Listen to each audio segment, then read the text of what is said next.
Good evening, all, and welcome to this evening's Economy and Place Policy and Scrutiny Committee. My name is Callum Taylor, and I'm the chair of the committee.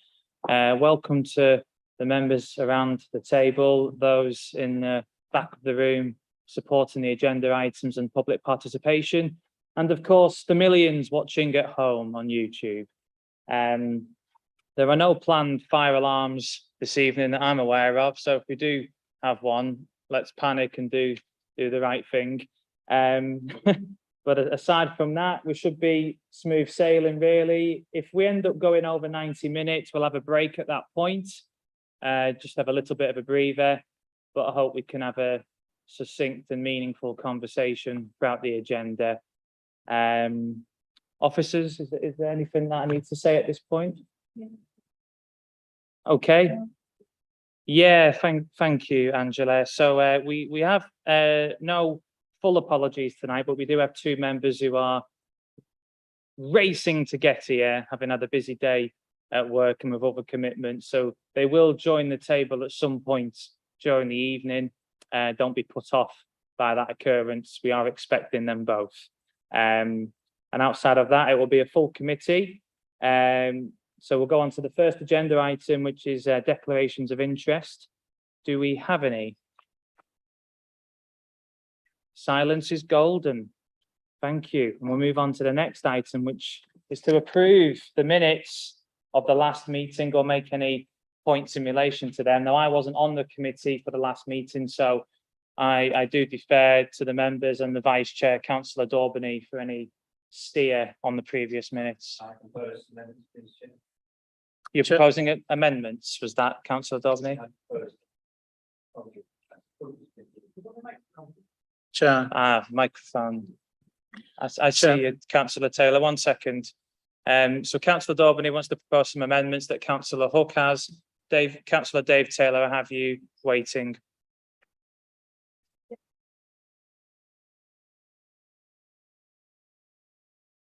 Monitor.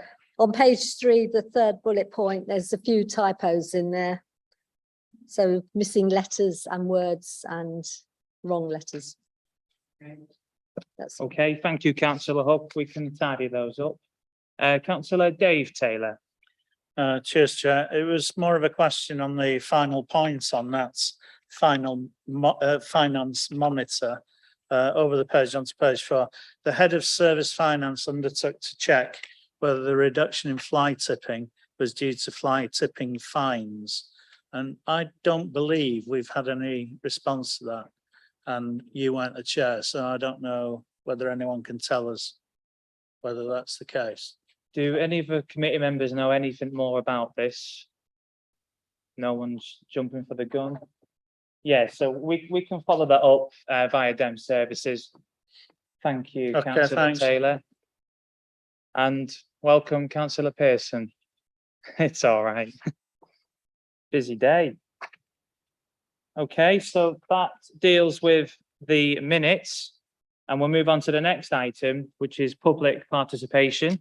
We have one speaker registered to speak tonight, and that's Councillor Fiona Fitzpatrick, who is with us in person. Always a pleasure. Please make your way down, Councillor Fitzpatrick, and start your 3 minutes as and when it suits. Thank you, Chair. I don't know whether all of you have seen the Make It York business plan. It's referred to in the small section you've got anyway, but that's what I'm going to be looking at. I was going to say I'm pleased to see the Managing Director of Make It York. I'm sure she's on her way because I know she intended being here. As a Guildhall Ward Councillor, the city centre is an integral part of my remit. I regularly speak to Indie York and Resale Forum members, also the Shambles market traders. It's the latter I want to speak to you about today. It's no secret that under the previous Make It York leadership, market management, relationships with market traders all but collapsed. There were many issues, most notable being around the timing of the exit of the Shambles market traders when the Christmas markets were in Parliament Street. In April this year, 6 months into post, I contacted Sarah Loftus, the Managing Director of Make It York, to arrange a walkabout around the market to introduce to various traders, notably the newly elected officers of the Market Traders Association. This went well, with Sarah saying that her approach was going to be all about transparency and communication. Last week, 3 months in, I asked to meet Sarah again for an update on how things were going, because I'd received reports from various traders about a lack of communication, allegations of racist language used to a trader from a market employer, and also no action having been taken to the handing in of a petition with 200+ signatures from market traders and residents around health and safety issues in the market. At this meeting, Sarah had a member of staff who she has brought in on a year's contract to sort things out in the market. She's an experienced market manager from elsewhere. So we agreed that our meetings would be on a monthly basis from now on, and I'm pleased about that. It's positive. We're going to be meeting monthly. And I do believe that, that Sarah wants a happy, thriving and sustainable market, as the traders want also. After all, Shambles market, according to this and the pie chart that's in here, the business plan, brings in 20% of Make It York's revenue. If I might, I would just suggest to the committee that you might find it useful to have an explanation of the, again mentioned in here, the city's market charter mentioned in the business plan, and how that fits into the marketing strategy that is referred to in the last paragraph of the report you've got. That is due to come into place or beginning in 2023, early 23. So really, that's it. I wish Sarah well in her role in Make It York, but I do think that underpinning all the work that Make It York do is the existing business in the city centre, in the Shambles market. And we just need to make sure that that runs smoothly from now on. Thank you. Thank you very much, Councillor Fitzpatrick. We're taking your comments into account. Contributions very much appreciated. So that concludes public participation. Hopefully in the future we'll have speakers queuing out the door. Let's see. The next agenda item is to welcome the Executive Member for the Environment and Climate Change, Councillor Paula Widdowson, and supporting officers to discuss plans or ambitions around making York Central a carbon neutral or carbon zero development. If you can please take the seats at the end of the table, that'd be great.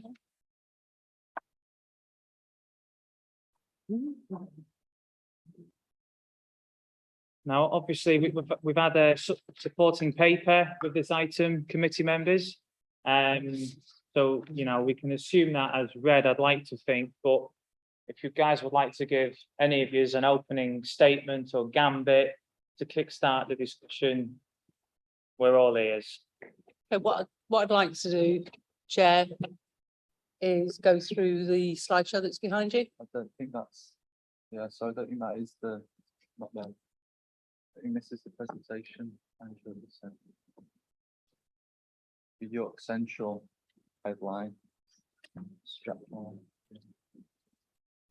So apologies to those watching at home. We're just working out what type of presentation we should be viewing here.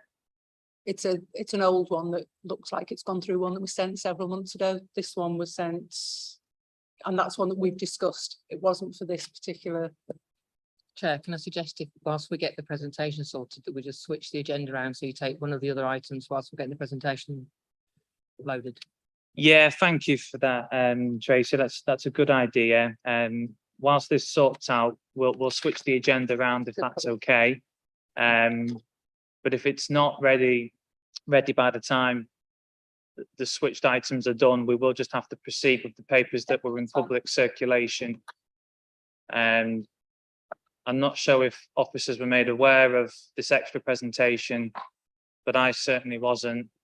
So in future, we'll be tidying that up, because what we see, the public should be seeing once the papers are published. So if it's okay, I would like to switch the agenda around a little bit. and we'll have the Make It York item now. Hopefully that works for you guys, given the circumstances. Again, we've had the supporting paper in the public documents for all to see. We'd like to take them as read, or I'd like to take them as read in terms of the committee members, but if you want to give an opening statement, and of course introduce yourselves, that'll be lovely. Cheers. Sarah Loftus, Managing Director. I was here on time. I was downstairs from about 5:15, just so that you are aware, because I know that there was some mention that I wasn't here, but I was here on time. Helen Apsey, who's my Head of Culture and Wellbeing, and Ashley Young, who's our Senior Marketing Communications Manager for Make It York. So what we've produced is a report for the committee that mainly looks at how we support the visitor economy and placemaking. So there's lots of data in there that I'm happy for you to ask me any question you like, and we will attempt to answer all of those. What I will say is Make It York is a very complex organisation, and we really cover 4 key areas. One is we are the destination management organisation for the city. We have 609 members who pay for the international, regional and national marketing of the city, so that we can have a really good push at getting the right visitors to the city. And most of that activity is paid for through our member subscription. We also cover the public spaces. So we manage on behalf of the City Council, the public spaces in the city. And we bring a return to the City Council of £500,000 for managing those public spaces. We also manage the Shambles market on behalf of the City Council as well. And we also coordinate cultural activity on behalf of the City Council. So we have an SLA with the City Council to cover those 4 key areas. We also are a 4 million turnover company, of which 500,000 is paid back to the City Council. 350,000 is raised so that we can still have a visitor information centre in this city. I believe very strongly we should have a visitor information centre. Lots of cities have done away with their visitor information centre, but we raise enough money to keep ours open. So we have a York welcome. We also know that 40% of our visitors are local residents that come to the visitor information centre for information. And that's really, really important to us. We also pay for Christmas lights out of the 850,000 that we raise. So I think it is quite a good return. We also contribute to the cultural agenda through Helen and her team, where we look to bringing income and grant support so that we can support the cultural sector. In terms of how we're managed, we meet every 6 weeks with the client team in the council. We provide quarterly reports that are open to the public as well on our performance against our business plan.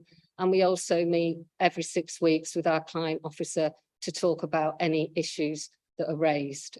We come to the shareholder committee twice a year, and this year we have been to 2 scrutiny committees as well. So that's what I just wanted to cover tonight as well. So any questions, please.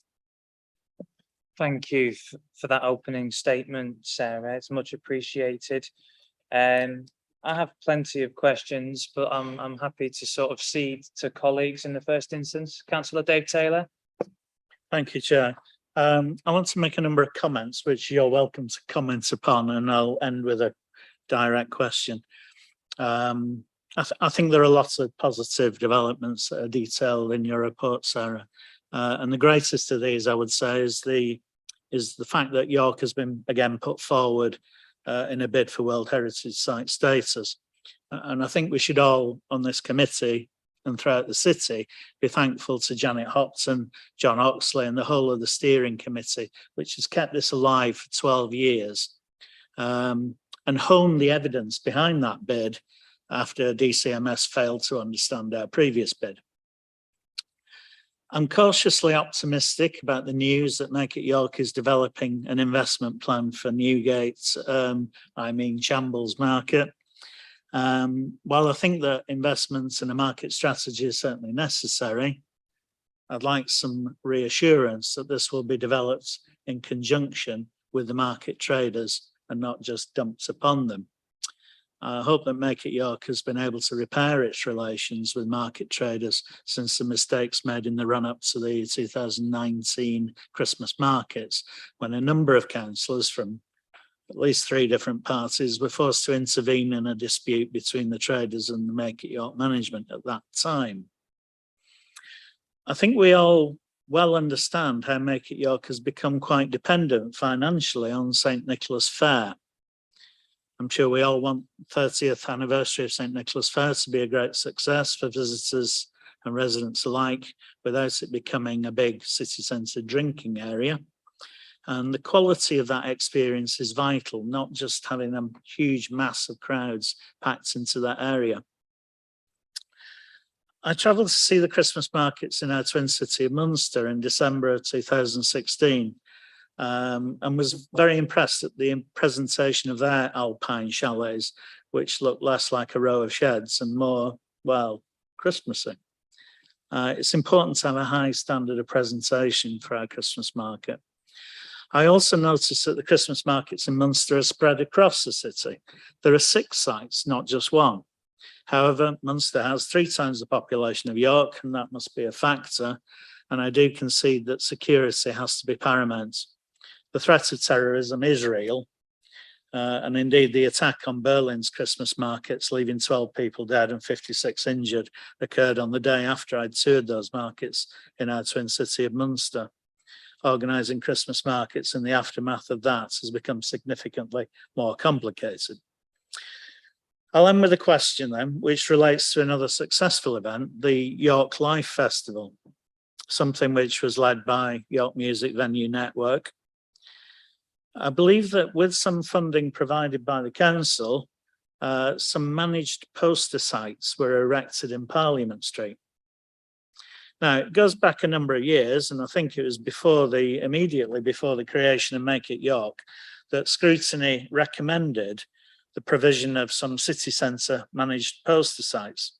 And this recommendation was endorsed by the executive of the council at the time. They've never been brought into operation until that York Life Festival. It would certainly support the cultural life of the city if these could become a permanent fixture. I consider this would have to be a city centre management issue. Maybe this is why it's fallen down since that initial scrutiny recommendation and the support of the executive, as the council no longer manages the city centre. You guys do. So, can this be done by Make It York? I would encourage you to discuss this with York Music Venue Network and investigate a way to achieve some permanent managed poster sites in conjunction with the executive member for culture, leisure and communities. Helen's actually been looking at this recently and looking at how we can find funding to put those poster sites in place.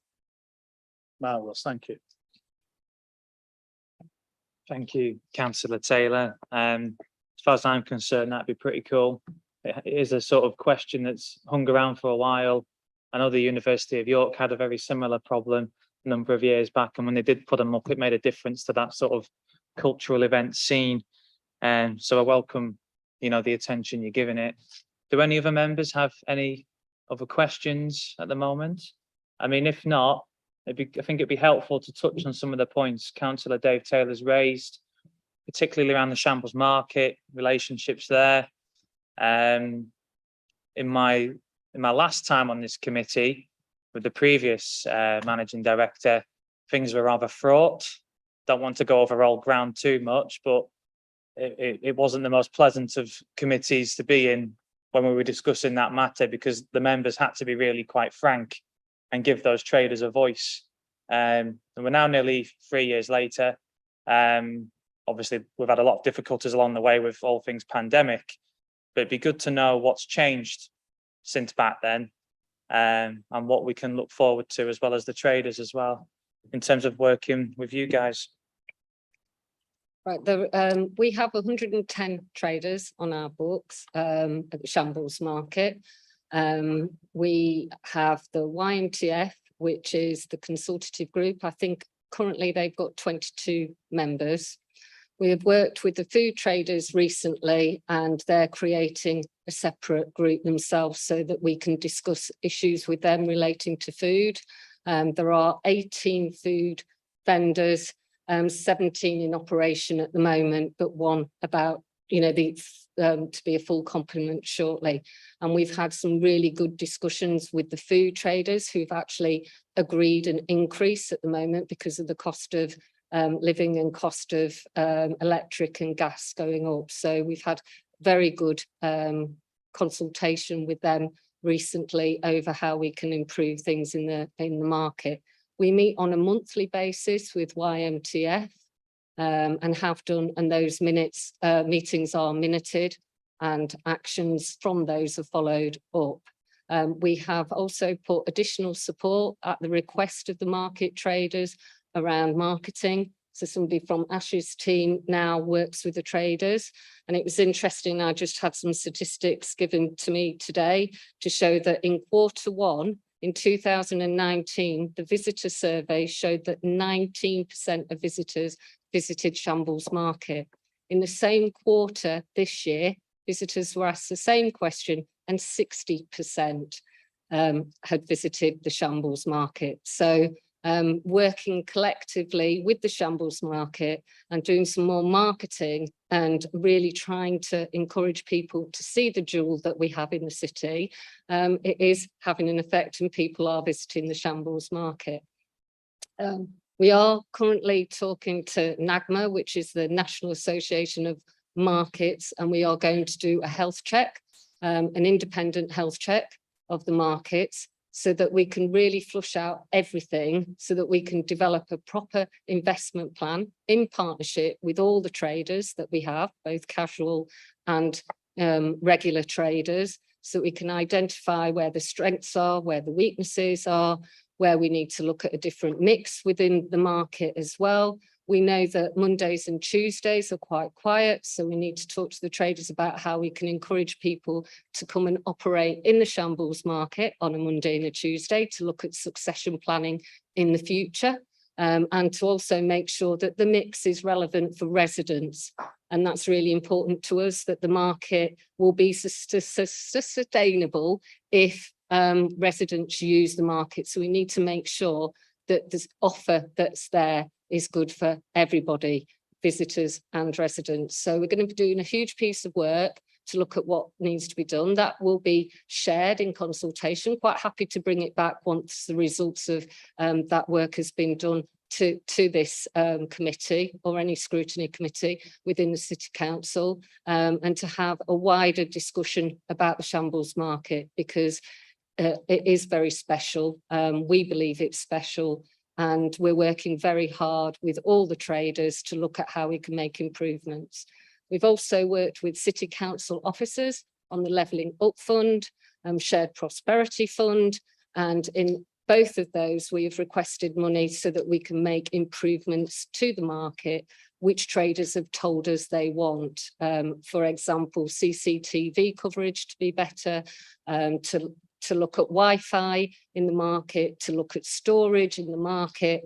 We're in discussions with our security provider and also our cleansing provider to look at how we can make improvements there, because waste and cleansing and security are issued to market traders.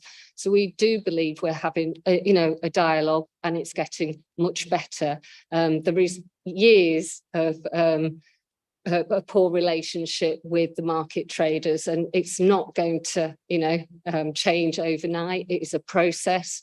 We are committed to working on that process. We might not agree on everything, but we intend to keep working and keep meeting with the traders on a regular monthly basis. Thank you for that. Now, I'll come to you in a second, Councillor Kilbane.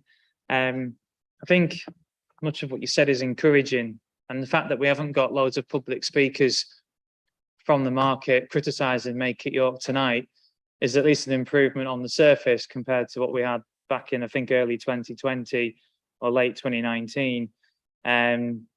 Obviously, you're never going to agree on everything, and I think it's important to acknowledge that, and that's just a fact of life. I do hope the independent health check really does work with the traders, because I think one of the speakers, or the only speaker tonight, flagged up that I think it was around 20% of Make It York's revenue comes from the market. And you've already said they're an asset, but clearly I hope it's a case of making that even better, you know, and using whatever they're doing very well already to, you know, improve the Mondays and Tuesdays as one area of improvement.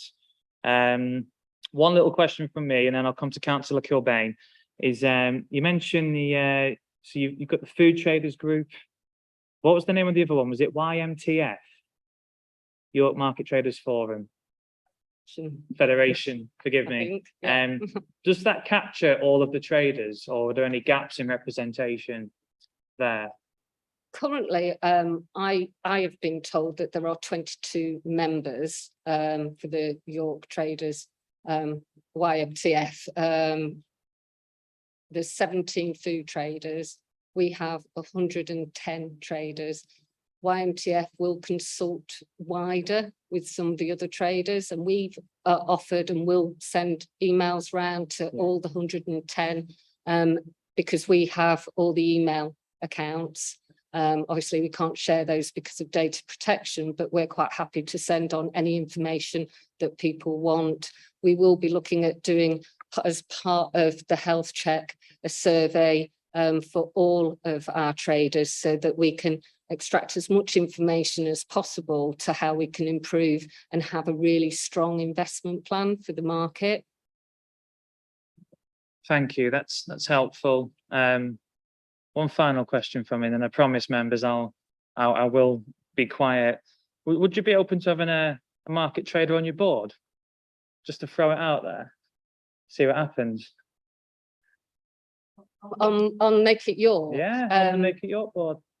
There might be issues around confidentiality because there's commercially sensitive information around running the market, and therefore that could cause a conflict in the future.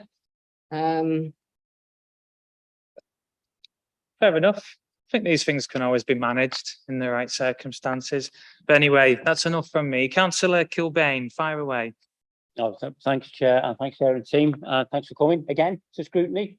Obviously, we are all very sensitive around the market, and Councillor Fitzpatrick was raising issues that make you kind of think, oh, hang on a minute, things start to go a bit skew-iff again.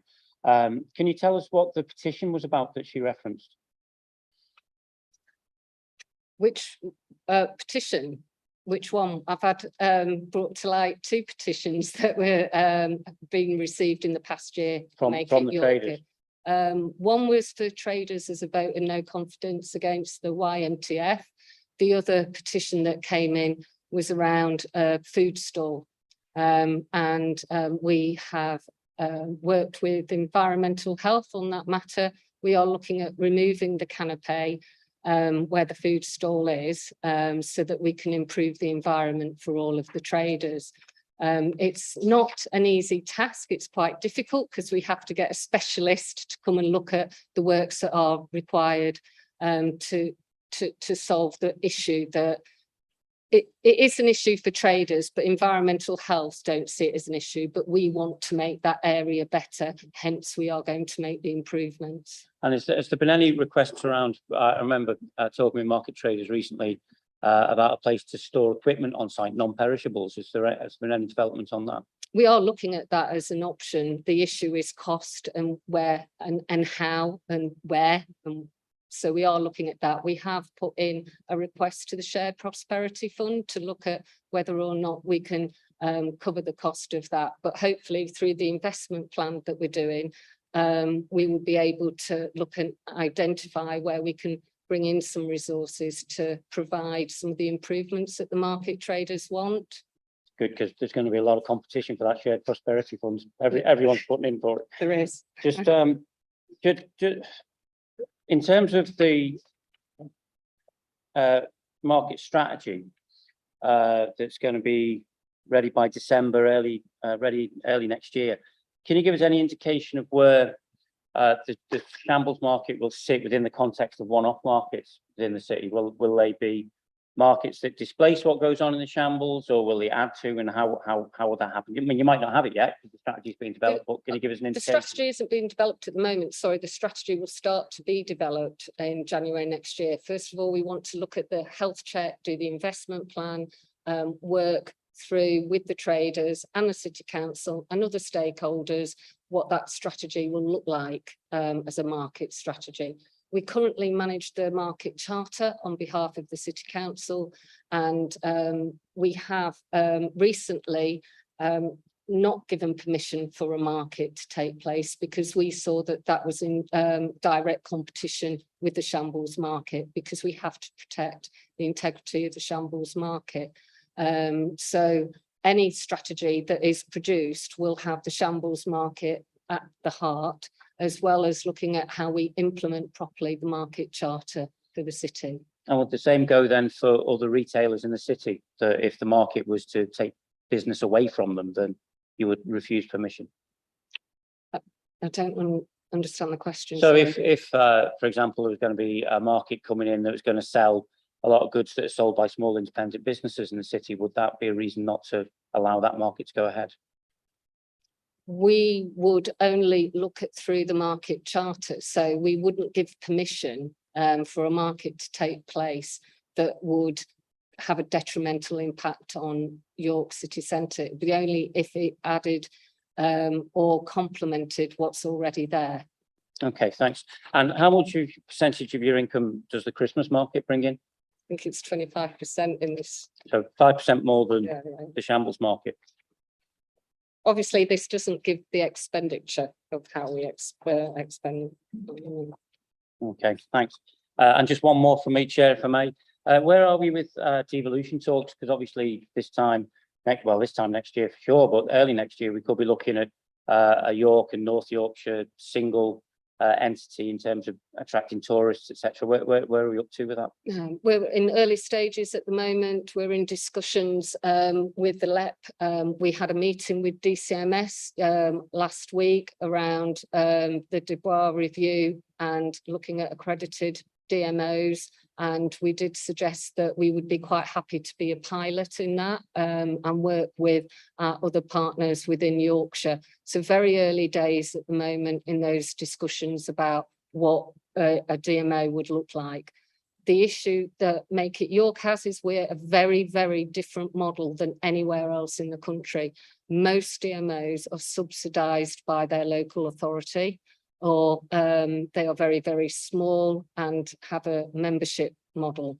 In Yorkshire, most of the DMOs are subsidised by the local authorities. So VHA is, the two in North Yorkshire at the moment are Leeds, sits within Leeds City Council. So for us, we are very, very different because we raise the money to manage the DMO for the city without being heavily reliant on a local authority. Can I just ask a point of clarification? Absolutely. I'm very conscious that all the sound is coming from this side of the table. I want to give the other side a chance. Can you just explain to people what a DMO is? Destination, well, there are two definitions: destination management organisation or a destination marketing organisation.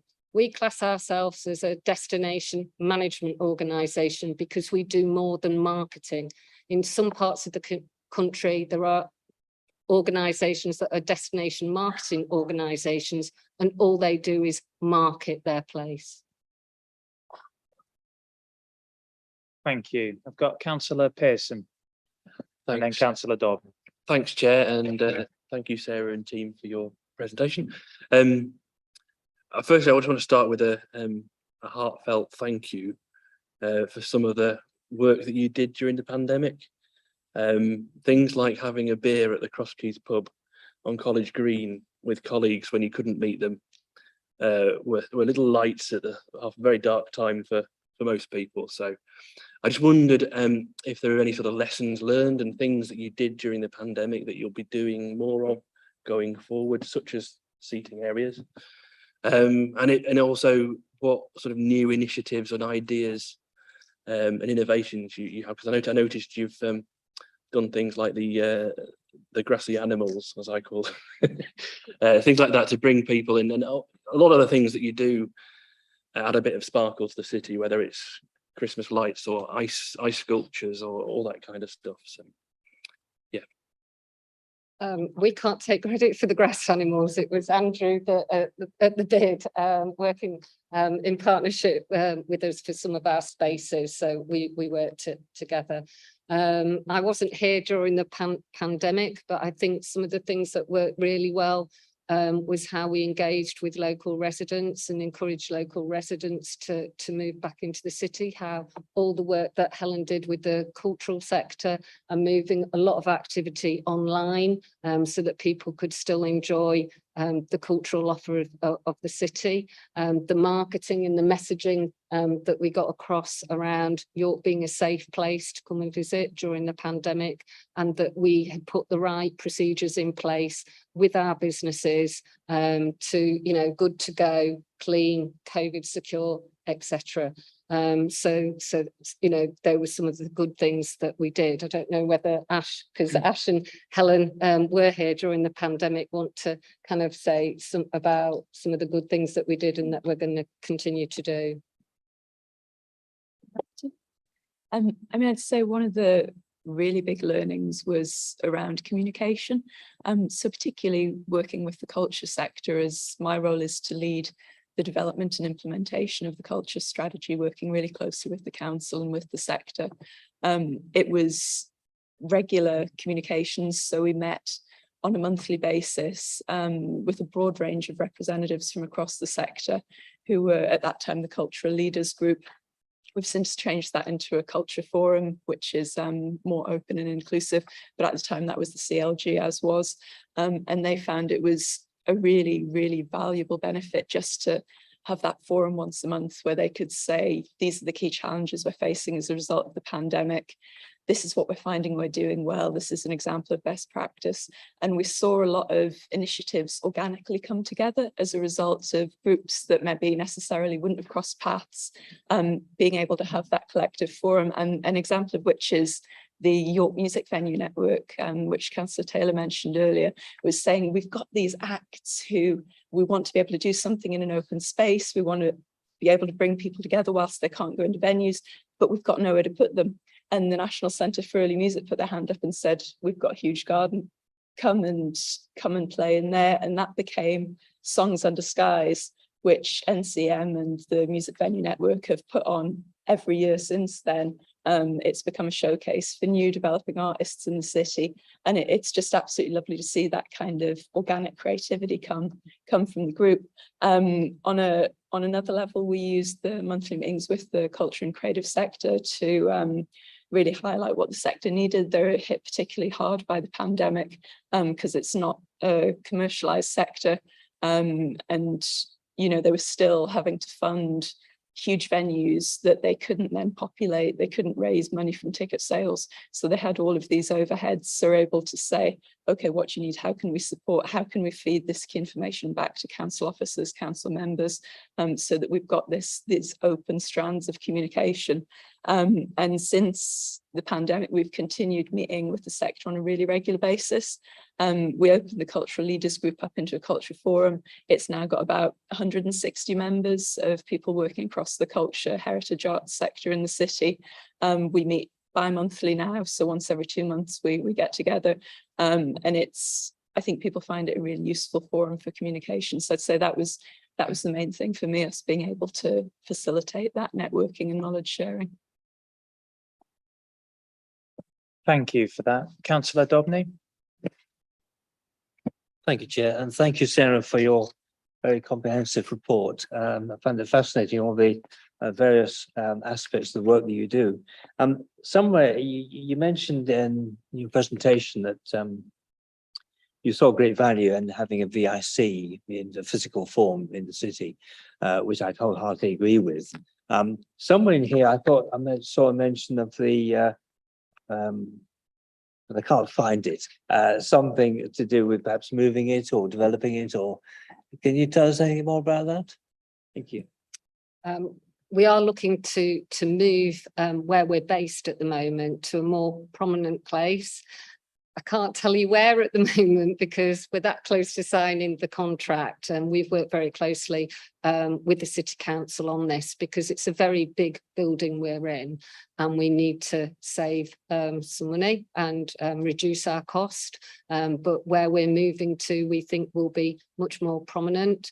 We've worked with LNER as well, so we now have kind of pop-up VIC at the train station, which is working really well, and we have a number of volunteers who man that for us, so that we're out and about. The volunteers, which we couldn't operate the VIC without the support of the volunteers, are also going around to different venues in the city to provide information, to give them our annual events calendar, things like the business plan, just to tell people what's happening in the city.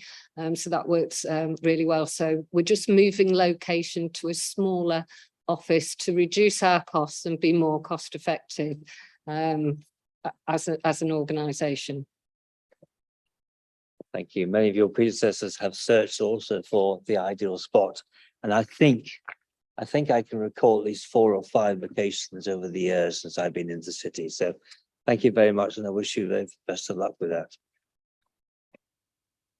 Thank you, Councillor Dobney. Councillor Hook. Thank you, Chair. Your report's got lots of statistics on what you've done on the internet and various other websites and social media. And then you also mention that you've got a dedicated research and insight specialist. And I just wondered, you've got the data behind, you know, how all the social media things generate footfall and what sort of footfall and all that side of it, because there was nothing really to link them in the report. Yes, we made a decision about 6 months ago to employ a research officer so that we can pull all the data. We have a huge amount of data.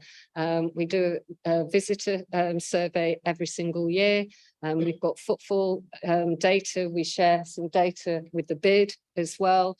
And funnily enough, this afternoon, we had a conversation about how we make that data more accessible for people to understand what it's saying about the health of the visitor economy for the city, but also about the work that Make It York does. So we do put a lot of statistics, and it is an area where we need to improve so we can get the messaging across appropriately and see where trends are occurring and where we need to put our resources.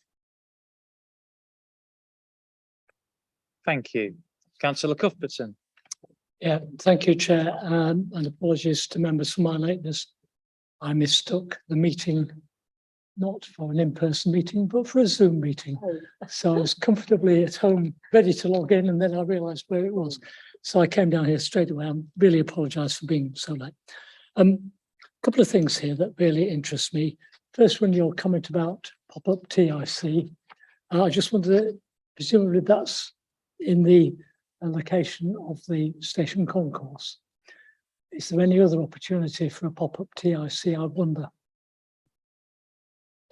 A pop-up TIC anywhere else? Oh, Yes, we'd be open to you know, suggestions. We want to be out there providing the best York service that we can for people that are visiting the city. I'm a great believer in, you know, welcoming people to the city. I think it gives a really strong message, and the visitor survey that we have done each year shows that 95% of visitors who attend get a wonderful experience coming to York, and I believe that's because we do have, you know, some fantastic volunteers, and we do have the visitor information centre. Thank you. May I just follow that up with a question about the food and drink festival? As you know, there's a relatively nearby food and drink festival elsewhere in North Yorkshire. And I wonder if there's a possibility of working together in some way, not necessarily to absorb one into the other or to cooperate directly, but for instance, is there some choice of dates? Is there some choice of the range of venues that are available? Indeed, the range of products that are on sale that you might usefully investigate? Yeah, that's something that we can look at as well, because we don't want dates that clash, you know. We want to work collaboratively with other areas so that we maximise what we can for York. We're working closely with Leeds at the moment around Chinese visitors when they return. You know, if we can work with a partner, we will work with a partner for the benefit of the city, definitely. So it's something we can look at. Thank you. Can I just Thank chip in there? Of course you can, councillor Taylor. I think linking tourist information with any of the festivals seems an obvious thing to do. I really like the concept of York as a city of festivals. Is there anything further you'd like to comment in relation to that? We are looking at our events for the year. We would love to do another residents festival. It all depends on where we can find the resource to be able to do that.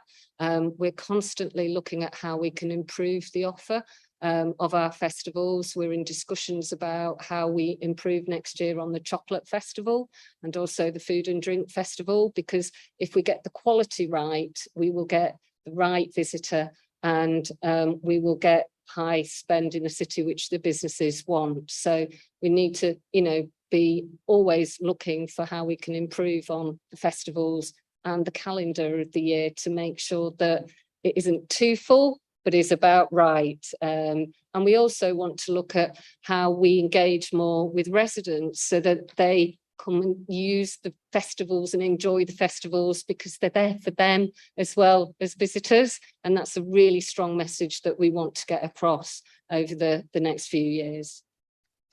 Fully agree with that. Thank you. Thank you, councillor Kilbane. Can I just follow up on that? Because obviously on the doorstep, whether we're in Rawcliffe or Haxby or the city centre, a refrain that we frequently hear, and I'm sure others will bear this out, is that, you know, York's a city for the tourists, not for the residents. Now, I know that you're doing things to try and change that. Can you elaborate a bit more on what that strategy will be to make sure that we engage more with our residents in terms of what the city has to offer? First of all, we need to look at how we market to the residents so that people are aware of what's happening and that it's relevant and that they want to come and join in with the festivals and events that we put on. We, as I say, we don't want to just have like the Residents Festival in January or, you know, York Life. We want to create a feeling that everything that we do is there for residents. So we need to start looking at a strategy that promotes everything that we do in the city to make it open and accessible for residents to enjoy. We need to work closely with yourselves. We know that you do a monthly newsletter, I think, that goes to all households. Am I correct? Yes, as a I city. think there's Yes, a you do. quarterly one. A quarterly, is it quarterly? Is it Our City? It's So- quarterly, isn't Our it? city, quarterly, and how we put information into that to make sure that people see it. You know, we need to look at our different marketing strands that we do. So we're currently set up as a DMO, so it is Destination Management Organisation for visitors. But more and more, we are looking at how we can translate our marketing into key messages for residents so that they can enjoy. You know, we'd love a dialogue to say, what do residents want us to put on in the city? You know, that's something that we'd like to have a dialogue. Thank you. I mean, I think it's a really important point raised by councillor Kilbane. It's one I was going to get onto myself. I've got your hand as well, councillor Kilbane, to come back with a follow-up. But there was a lot of decent work done in the council's My City Centre consultation last year. So in a way, it's not like any wheels need reinventing, because there's some quite useful recommendations in there that local people are saying. You know, more play spaces in town, better use of open space, improved toilet provision, more family-friendly activity in the early evenings. There's loads of stuff there. It's quite a fun read as well, which makes a change. Anyway, councillor Kilbane, you had a follow-up. Just on involving residents, really. I mean, I think, yes, by all means, market too, but in order for people to feel as though it's their city, I think they need to be involved with the creation of the festival. So, you know, it occurs to me, if you take something like the Dragon Boat Race, that feels as though it belongs to the people of York who are putting teams together, but actually it's a great festival, isn't it? And it's a little bit crazy and everybody has a great time, you know. So I think if we could involve, and I know you've started on this path, but it's involving the people of the city and the creation of the culture of the city, I think will also help with that engagement. Yeah, I mean, the Ice Festival is a very good example. In fact, the Ice Festival was the busiest weekend that York has had in the past year, with footfall being up 19%. And we know that that is because residents participate in the Ice Festival. And we've got great plans for next year to make it a bit more interactive as well, so that people will enjoy and participate even more. We're also looking at doing another sculpture trail next year that will be a year-long trail, but we'll work with schools, with Explore the Library, and work with a whole range of different businesses within the city, so that we can engage with them as well, so that we can get, you know, some interaction. We also are looking at creating a York Creates Fund, because we know that the creative sector was hit very hard during the pandemic. So as part of the sculpture trail, we want to auction off the sculptures. Half will go to charity, half will set up a York Creates Fund, so that then we can reinvest in sculpture, art, anything that's creative that will bring people into the city and explore the city, so that, you know, we can keep this perpetual fund ready for creatives in the city. Thank you. Did you have a follow-up? Yeah, just one more for me. Sorry, I just find this all very interesting. As you know, just one more for me. Do you have any accessibility auditing going on in terms of the events and things that you put on? We have a number of experts in York, but in terms of making sure that everybody in the city can access the events that are put on. We are looking at that. Helen works with a lot of groups around issues about accessibility and how we can ensure that our events are accessible to everybody. And we're always open to new ideas, or looking at how we can improve our events. Sometimes we are kind of hindered by the environment in York and some of the spaces that we have, that we manage, but we will, you know, take on board any advice that people want to give us. Great. Now, do you not have like a routine audit, like somebody comes in and audits your events to see if they're accessible? Oh, we have a risk assessment that we do for all of our events, but we don't have a specific accessibility audit, but we could introduce one. Yeah. Or for each event. Thank you, Kilbane. Yeah, I think something like that would be quite healthy, given other live debates in the city at the moment. Unless we have any more questions, I'm happy to wrap this item up. But I think it's been a useful conversation. You know, it's not been really nice and easy all the way through. It's been honest. We talked about ups and downs. We talked about future plans. It's the way it should be. Appreciate your honesty as well, and then the sort of reflective tone of the discussion too. Be great to have you back, probably in 2023. Need to give you a break from these meetings, but it will be good to hear about this health check you've mentioned when you do come back, and any other worthwhile or live developments, particularly around the market, which I think is going to be a hot topic for probably a few more years, hopefully for good reason. But thank you so much for your time. Appreciate it.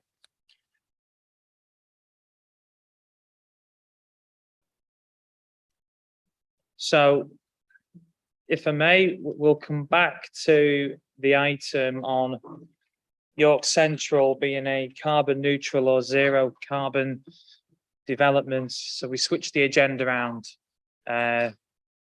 earlier on, Councillor Cuthbertson and Pearson, due to some technical hitches. But hopefully we're flying now, and looking at the screen, it seems that we are good to go.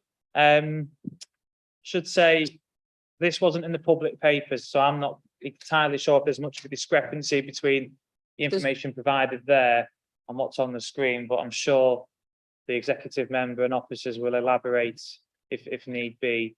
So please do introduce yourselves and hit the floor. Did I miss some public papers? I've not.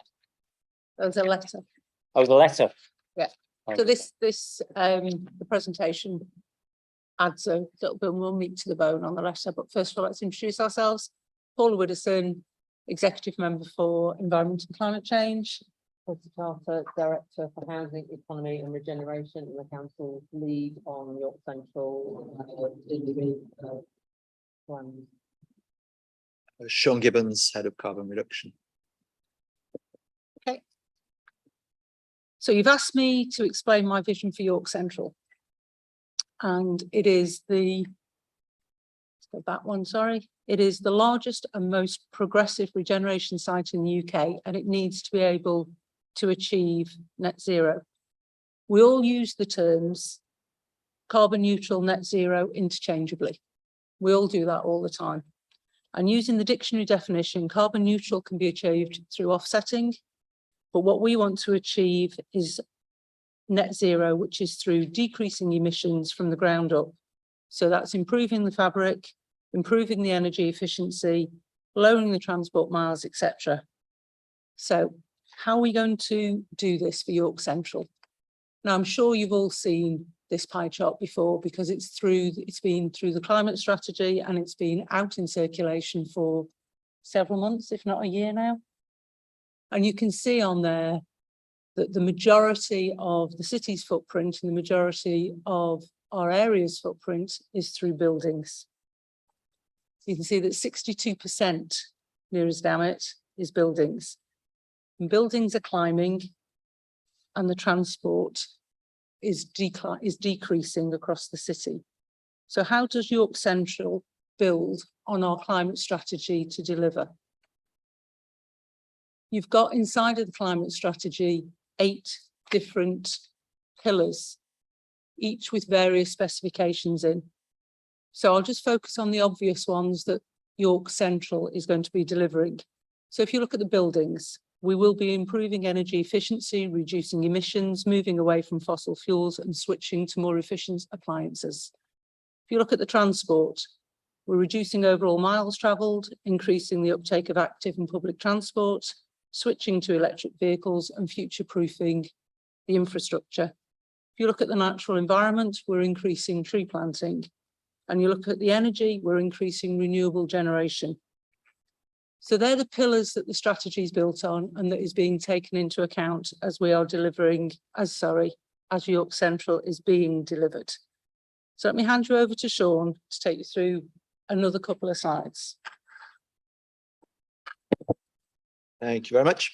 So this next slide provides a general overview on the carbon reduction approach of York Central before I then look at some specific examples of how it will reduce emissions associated with those 2 largest sectors, buildings and transport. As a general approach, the development will follow the energy hierarchy, which is the diagram on the right. Firstly, reducing energy usage, which has the additional benefit of reducing costs for tenants within the development, then improving energy efficiency on site before using low and zero carbon technology, and only then reverting to conventional technology where required. All non-residential elements of York Central will achieve BREEAM Excellent or equivalent as a minimum, and the residential elements of the development will achieve an EPC A rating. All council-led residential elements at York Central will be adhering to the York Housing Delivery Programme Design Manual, and that means that they will be designed to Passive House standards. On the building side of things, the development will include low carbon technologies. That's under continuous review. Renewable generation will be included as a minimum, most likely solar PV as the most viable technology at York Central site.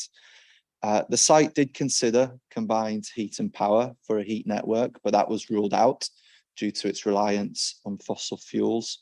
And in compliance with the UK government strategy, No new gas boilers will be installed after 2025, so alternative heating sources have been considered.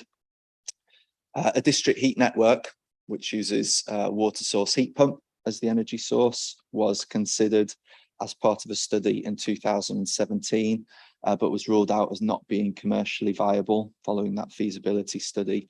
However, there is the potential for a district heat network scheme on site that takes advantage of current government programmes provided by the Heat Network Delivery Unit and Green Heat Network Fund, and those could make a heat network on site commercially viable. They would need to be considered carefully. From the transport side of things, the scheme promotes sustainable modes of transport and will reduce reliance in car usage. Street travel plans will be designed to promote sustainable travel modes and enhanced through proximity to the public transport network. The street design of the development will provide primacy for pedestrians and integration of cycle routes into surrounding areas. The site heavily favours use of active travel where possible, and low levels of car parking provision are intended to discourage car ownership and usage further. Where car ownership is required on site, we anticipate that becoming electric vehicle usage, and are therefore incorporating electric vehicle charging infrastructure on the York Central site. The figure on the right is an image taken from the Department for Transport on their projected uptake of ultra low and zero emission vehicles, showing that by 2030, the vast majority of new vehicles sold will be electric vehicles. So we're already making provision for that at York Central site. Well, okay.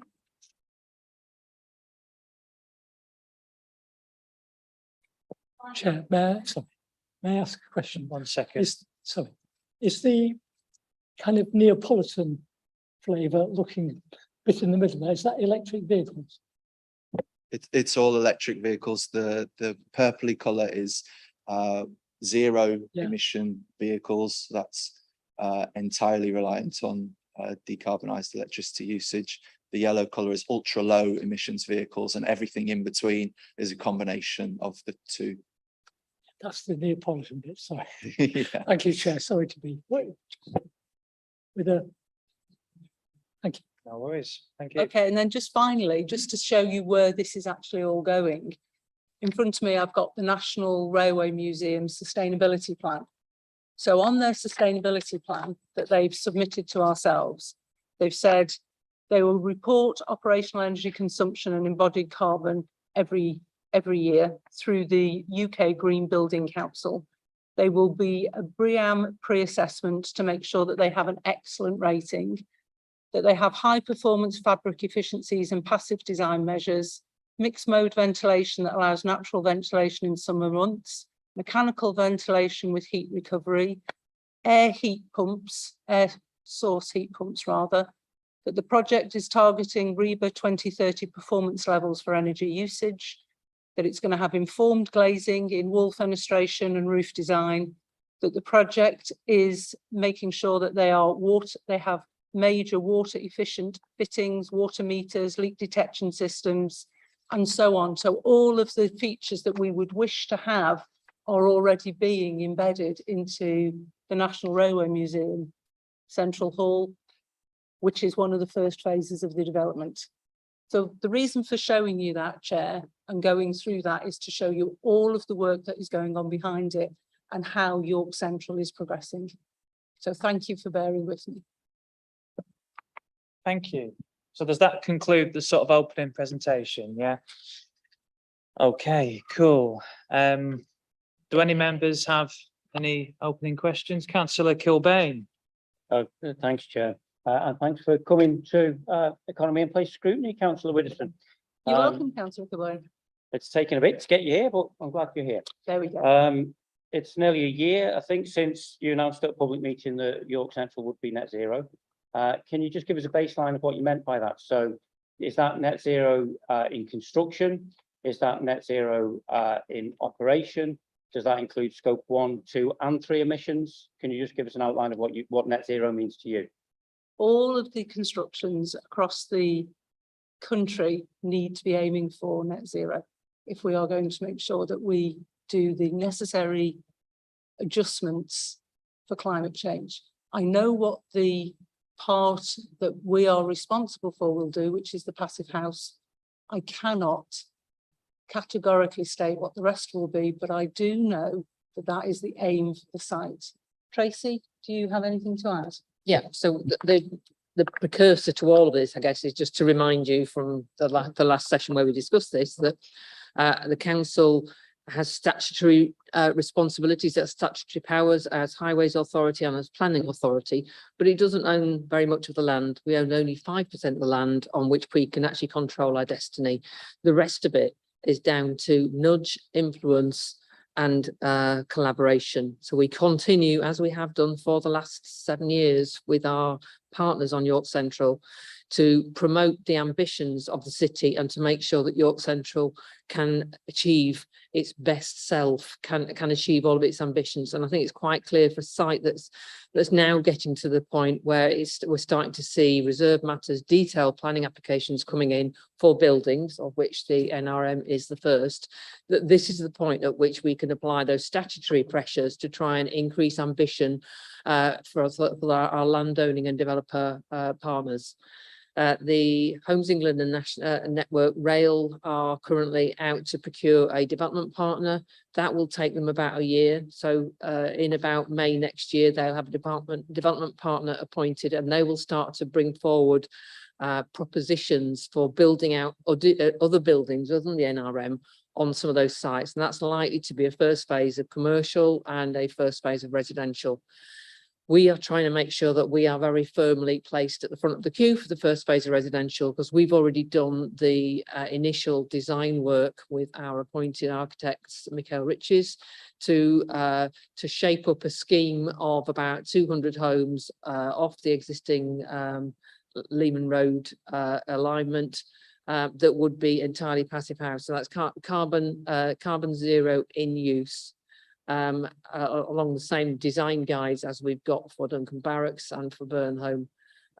We need to convince the landowners that we are the best people to start that and to set the bar as high as we possibly can for the rest of the residential that comes on the site. We also need to work with them on the first phase of commercial to make sure not only does it tick all the boxes of our economic strategy, but it ticks all the boxes on our climate change strategy as well.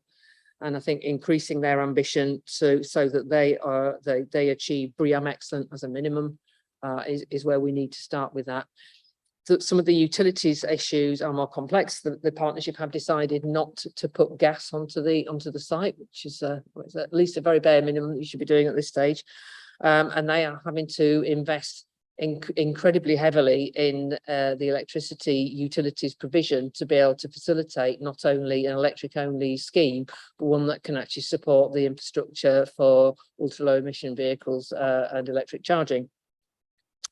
And we need to, I think, have further intelligence on how to put together a heating strategy for all of those buildings that works on the principle of air source heat pumps, ground source heat pumps, even water source heat pumps may be a possibility on the site, and that the investment that we make in the site is on a no regrets basis, on the basis that if we were to have decided what the utilities and heating strategies were going to be when we first put together the outline planning application in 2017, we would have been really behind the curve on technology. We have to be quite willing to trade horses as technology develops and make sure that our assumptions allow us to say potentially transition those in-building heating solutions to a district heat network rather than a locally generated network. So it's a work in progress which will go on for the next 15 years as we push the margins on this. The mood music within the partnership is very supportive of this agenda. Homes England Network Rail have their own carbon targets. National Railway Museum, as Councillor Whittington had just pointed out, there are already out there pushing the boundaries to be one of the most ambitious buildings going through planning at the moment. But we can't stand up in here and say to you, it's going to be carbon zero, because that's not within our control and our destiny, but we are doing our utmost to ensure that it's as good as it can be. A quick follow-up, councillor Kilbane? I'm trying to get an answer to my original question, if that's all right, Chair, and thank you for that, Tracy. Should appreciate and very interesting. But Councillor Widdowson, to go back to trying to bottom out what you meant when you said that York Central will be net zero, and you appreciate it as a question we've been asking for the best part of a year.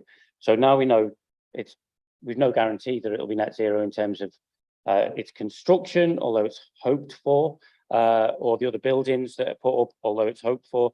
Can you tell us whether or not your net zero claim included scope 1, 2 and 3 emissions? In terms of carbon neutral or carbon zero for York Central, I actually think that over time it will be achieved, because if you look at what's happening inside of the electricity decarbonisation and the fact that you've got the electricity as the major supply, you look at the fact that they're looking for district heat networks on the site, then that will also drive it towards net zero. And all buildings, Councillor Kilbane, which you know, all buildings across the UK are moving towards that. So over the next 10, 15, 20 years, that is what will happen on site. And then when it's operating, you're also going to have less travel in terms of transport miles. You're going to have less emissions through the energy that is being used, less emissions through the energy that is being generated. I do not know the absolute details of whether it's fabric, use, scope 1, 2, and I'm not prepared to actually answer that, because we only can do it for our part of the site, which is the 200 homes. The 200 passive homes we've already got the information for. The information that I read out for you from the National Railway Museum means that they will be hitting those standards. And as time progresses, technology changes. So therefore, we will get even closer and closer to where we wish to be. Thank you, councillor Widdowson. Councillor Kilbane, I'll come back to you if I may. Make you know about what you want to say, but I want to give other people a bit of a go. I've got councillor Dave Taylor, then councillor Ed Pearson, then councillor Simon Daubney. Sorry if that order's not quite right, but we are where we are.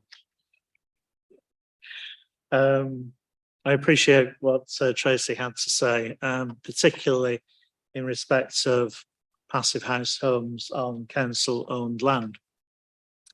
My question was actually listed in the minutes of the last meeting, where I was, and I don't know whether this falls to Sean or to you, Paula, but I was asking really perhaps a wider question than just York Central.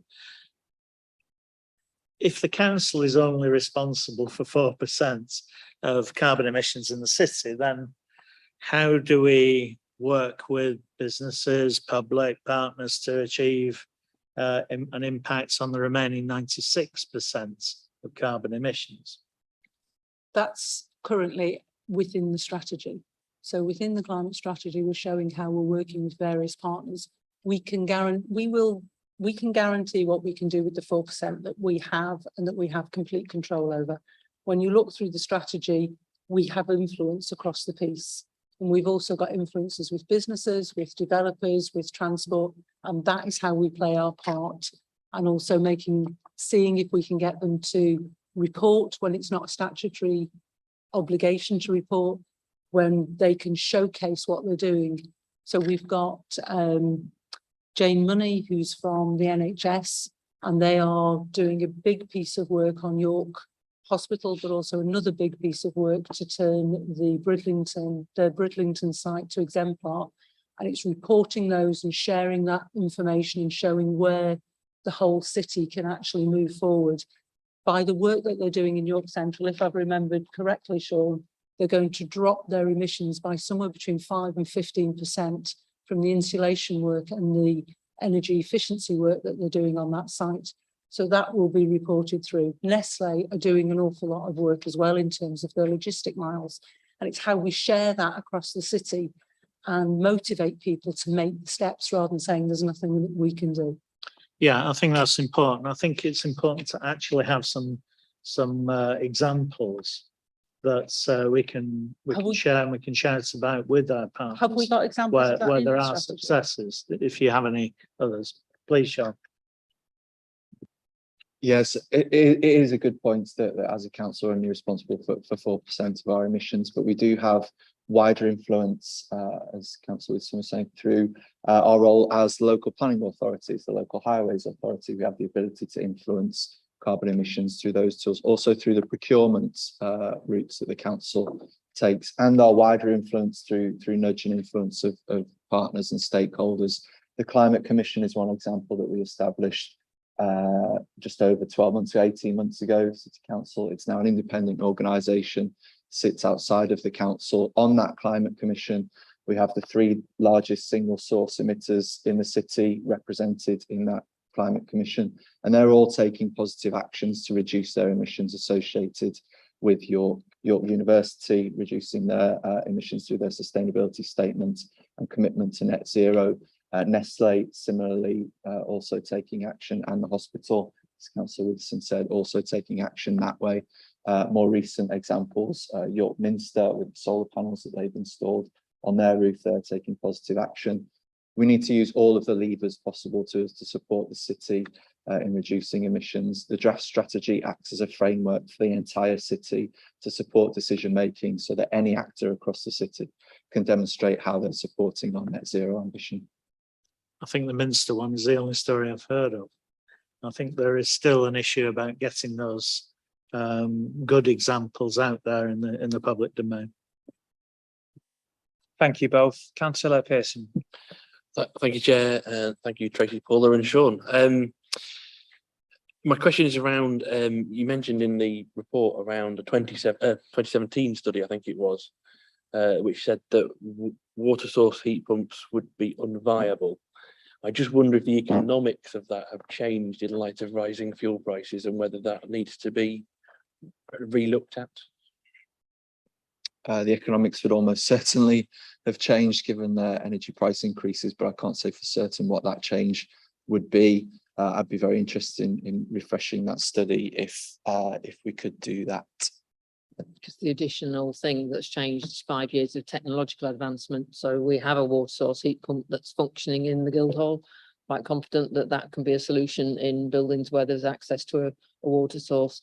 It's slightly difficult in York Central because the water source is over the railway and some way away and has this nasty tendency to flood, whereas it's a bit nearer at the Guildhall. But there is actually an underwater water course in York Central, which could possibly be a source of water source heat pump, but it's going to require a further technical study for us to understand the capability of that.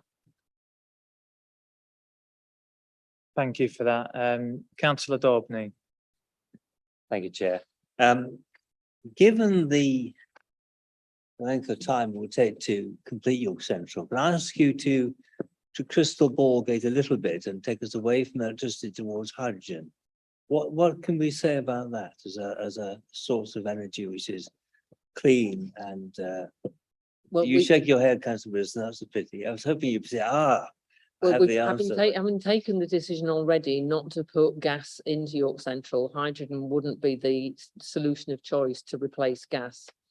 Yes. So it in may that be a case, we're solution all hoping sometime that down the road for somewhere else, but not for York Central. electricity costs will fall, we hope, therefore. Electricity costs we therefore will hope to hopefully fall, because at the moment they're on very much an upward trajectory, aren't they? I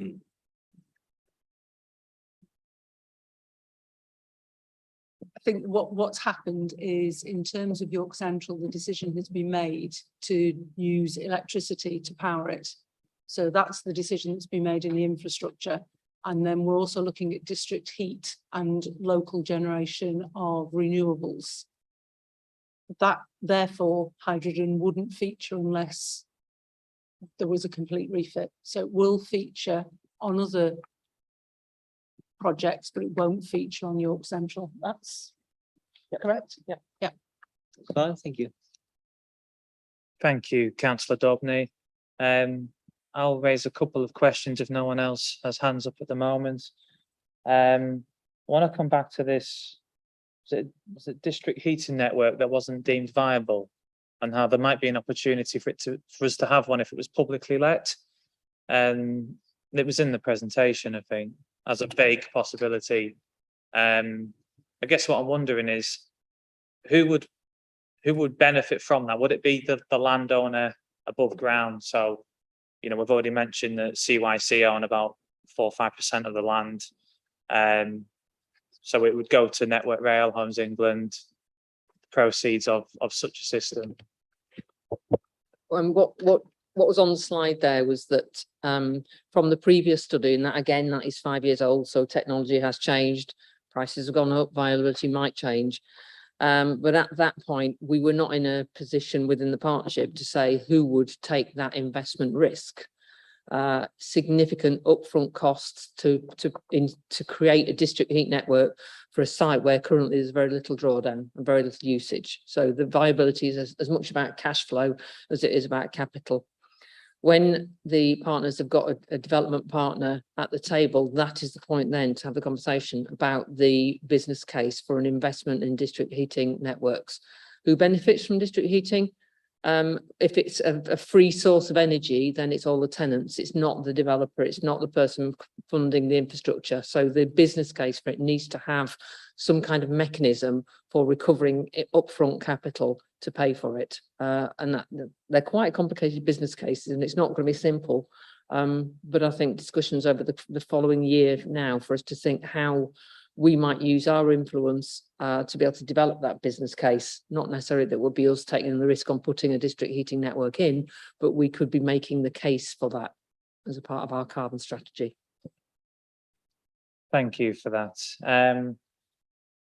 I'd like to touch on something we hear a lot with this development, which is around how the council has, you know, the ability to influence the partnership and how we'll pull on all levers possible to sort of improve what the offer may be. And when I heard that, I first thought, well, already before anything's even built, we're saying that residential buildings will be EPC A. Does that mean the non-residential buildings won't be? And if that is the case, why? Why is that the case? No, non-residential buildings have a different standard against which is applied to them. They will be non-residential elements of the development will be BREEAM excellent. A different methodology is applied to domestic and non-domestic. I mean, so there's an interesting development in those methodologies of calculation because BREEAM is a fairly unwieldy tool to measuring actual carbon in usage. And often the actual carbon use depends on how you use the building and how you operate your systems. BREEAM doesn't really capture that, and we are doing research into an evolving methodology, the name of which I cannot for the life of me remember, which looks at using technology to monitor actual use and be able to amend that in practice. And I think that's probably the way things will go in the future. But residential, commercial, different methodologies for measurement. Appreciate that clarification. Thank you. And it does touch on another question I had on my list. I'm not going to get through them all tonight. I could just sit here on my own for 6 hours and talk to you, but we've all got better things to do. I was wondering about how we're managing carbon impact already, because obviously there's work going on now, pre-construction work, I think it's defined as.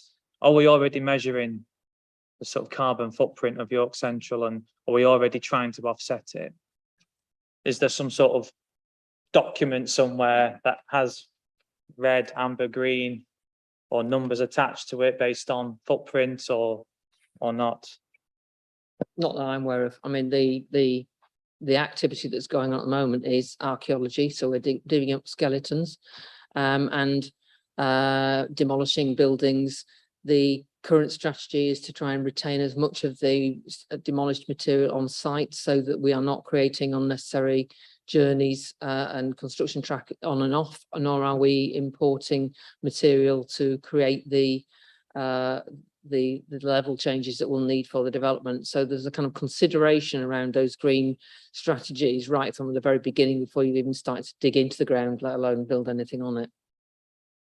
I think we would have to ask the landowners for their response on how they are managing their carbon footprint during the build. Something I'll take away. Thank you. Yeah, I guess there's a learning point for us. Maybe next time we've got this sort of item, we should have a representative from the partnership, seeing as they're such a big player in all of this. And, you know, I'm slightly anxious that the council is a very small landowner and also very cash strapped, seems to be doing everything it can. And the bigger question is, well, what about the rest of the 95%? Is that going to match the aspirations? It's a bit of an awkward one. Councillor Pearson. Thanks, Chair. Yeah, I just wanted to touch on some of the other sides. So transport was obviously a big element of carbon emissions. I just wonder how plans are proceeding with regards to prioritising pedestrian footfall, prioritising cycling, and of course public transport over and above use of vehicles. Yeah, not to be too much of a broken record, because I'm sure I've said this on both previous occasions, but the fundamental principle of the transport strategy for York Central is public transport, pedestrian, cycling, walking first, and cars, for it not to be a car dominated development. There is an infrastructure to provide access to the site on roads. But the parking is limited, and the kind of bandwidth of the through traffic is also going to be limited by kind of one-way access through the Marble Arch Tunnel. So the whole principle is not to encourage traffic and therefore carbon, but the other principle is that we expect that by the time these sites are developed out, the percentage of people driving electric cars is going higher and higher year on year. This is going to be a 15-year build out. By the time this is built out, on Sean's graph about what percentage of electric cars you've got, so you would have car traffic which would be largely electric, and you would have public transport largely electric, and you would have pedestrians and cyclists sometimes electric. Thank you for that. Councillor Kilbane. Thanks, Chair. And again, a question for Councillor Widdowson. Do you support the building of the new arterial road through the York Central site into the city centre for all traffic to use? And if so, how do you see that reducing the overall amount of traffic miles as per the slide that we saw? I actually don't have any information to answer that question, Councillor Kilbane, because I came here on the understanding that you wanted my opinion on getting York Central to carbon neutral. That was my opinion, so I don't have an answer for that question.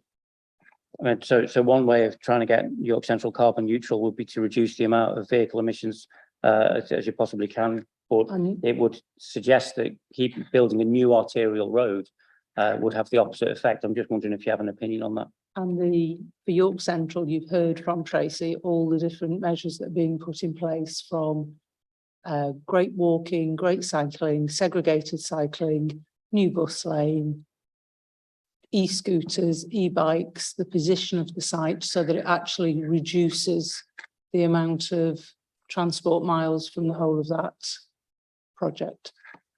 And if I can add to that, the whole of the development of York Central would not happen if it was not opened up through an arterial road. It cannot be developed by us all walking on there and building those buildings off the back of our bike. It needs to be access for construction traffic, and it needs to have access for deliveries, and it simply would not be viable without any car access whatsoever. So having a road into York Central is necessary.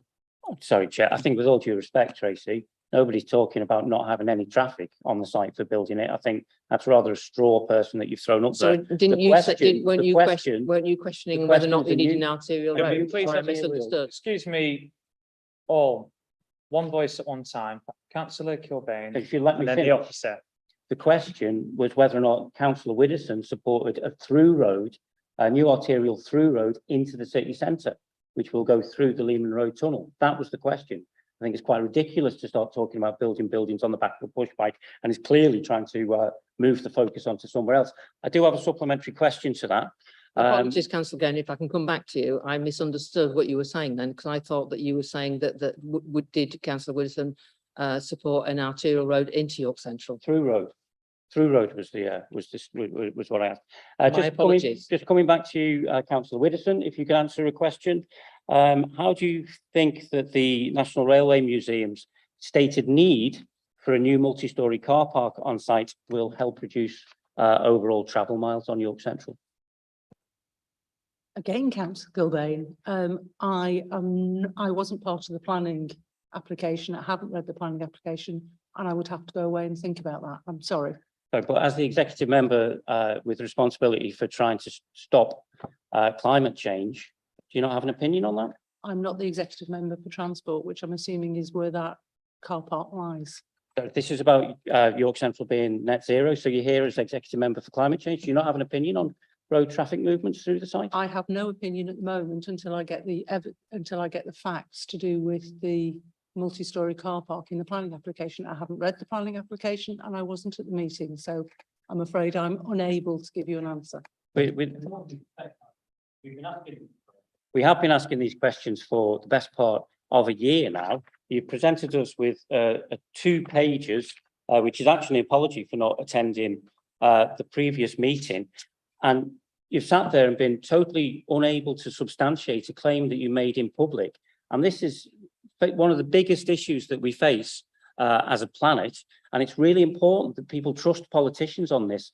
If you're making claims that can't be substantiated and have no views on, frankly, the ABCs of trying to tackle climate change, then why should people have confidence that York's heading in the right direction?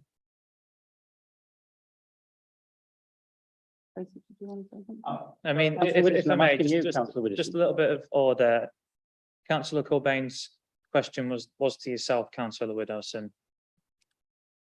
I do actually understand the brief that I've got, and I have given you a full explanation as to where I think that York Central, from my opinion, York Central is going. You had a slide presentation with all the different information in. I've shown you where the National Railway Museum has taken the strategy and how it's going forward. I do not have the specific details about what the National Railway Museum is doing in its planning application. So therefore, I am unwilling to answer that question until I have further information. Thank you, Councillor Widdowson. Point of order, Chair. Go on, Councillor Cobain. Can And we- then Councillor Pearson, I see your hand. Can we investigate the legality of introducing late material to a scrutiny meeting without giving it to the committee and members of the public first? And can we ensure that presentation is available to all in York afterwards? I'm more than happy to do that, Councillor Kilbane. I mean, I did voice earlier on in the meeting that it wasn't the best thing for a presentation to be shared and not within the public papers. I have a problem with it in terms of democracy. But what I will say is it happens quite a lot in council meetings in all shapes and sizes. So I'm assuming for that reason that it's perfectly legal. But again, totally happy to put the question forward. But even if it is legal, in future meetings, I will be insisting that anything that's not in the public papers doesn't come forward to the committee unless absolutely critical, because the public should see what we're looking at. I see the hand from the officer, Councillor Taylor. Thank you. With the permission of the exec member, if you're happy for that to go in the public domain, I can add it as a supplement to the agenda. More than happy for it to go in the public domain. My understanding, Angela, and it's obviously my error, is I thought that by sending it to you, that is what happened. Yeah, I can add it to the agenda. Thank you both. I had a hand from Councillor Pearson.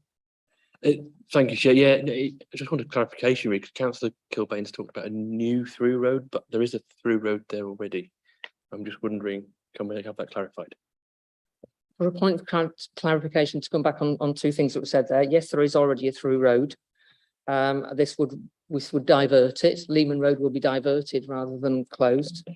On the point of the relationship between the National Railway Museum planning application and the multi-storey car park, the National Railway Museum currently has parking provided. Its new provision, its new permission does not have a request for a multi-storey car park within it. That will come forward as a future reserve matters application as part of the broader outline planning application, which was permissioned by the council back in 2018.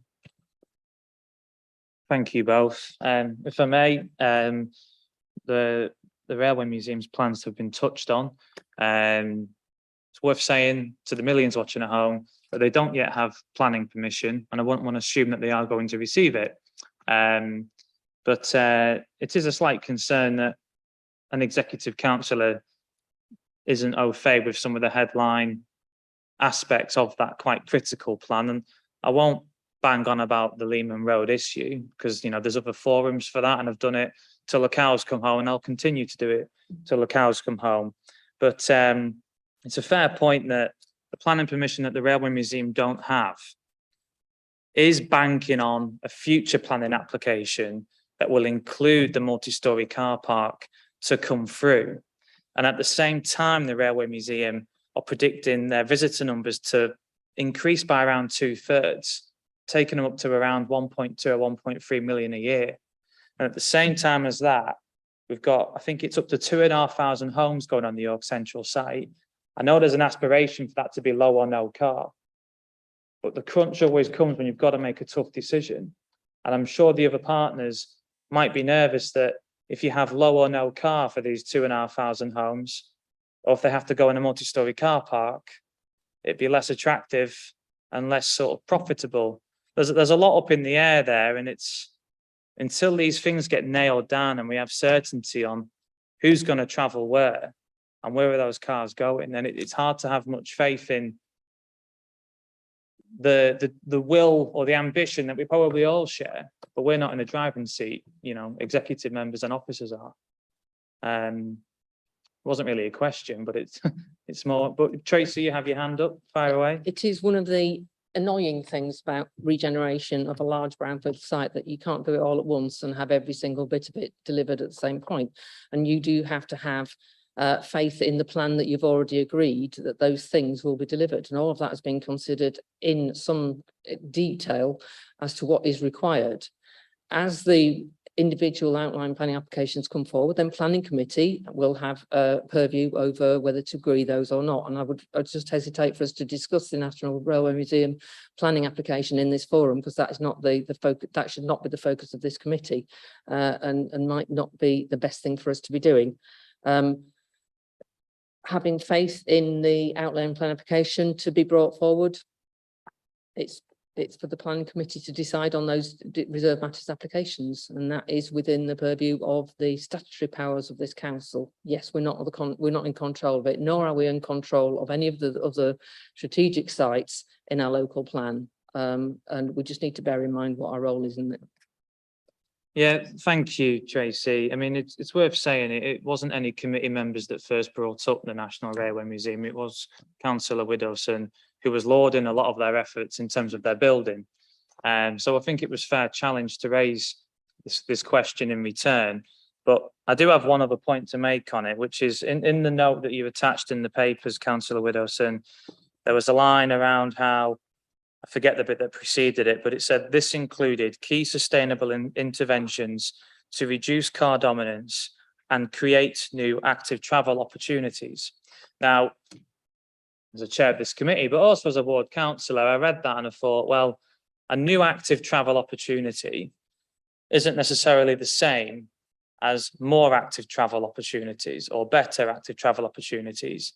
And the planning application we've mentioned now, the Railway Museum's application, if approved in its current form, will remove the only route for pedestrians and cyclists in around 1,500 homes that is direct and always open all year round. So when you put that next to that claim and how we have bigged up the Railway Museum's, you know, commitment to this green cause, I'm not too sure how that sits. Okay, there's a couple of things there. The National Railway Museum, the bit that I'm talking about is the sustainability statement, and you can see all the different things that they're doing inside of the building, or will be doing inside the building, and all the different sustainability measures that they're putting in place. Given where we are with the National Railway Museum and the topic that you've just raised there, I am absolutely not in a position to discuss that in open forum because of the different negotiations that are currently going on. So therefore. Well, you've also said you haven't read the application, so I don't think it's anything to do with the sensitivities. I think it's because you don't know what you're talking about on this. Two things going on. I've just been advised that that is not to be discussed. So therefore I can show you and I can circulate this, and I know that we've sent this, I think we've sent this to you, Angela, which is the Railway Museum's sustainability statement. that's what I'm working on in terms of fabric first and less energy. In terms of energy emissions, in terms of what's actually happening on the site, ensuring that it is low car, ensuring that we've got great walkways, that there's segregated cycle paths. I'm assuming, because it will be a natural assumption, that there will be e-bikes and e-scooter points all the way through it as well. And as the design develops over the next 10, 15, 20 years, technology will change and there will be different mechanisms to get people from one side of the site to the other. But one of the major things is where it's located. Purely by its geography, we're reducing the amount of miles that people should have to travel to get to other parts of the city, the transport network, and the country.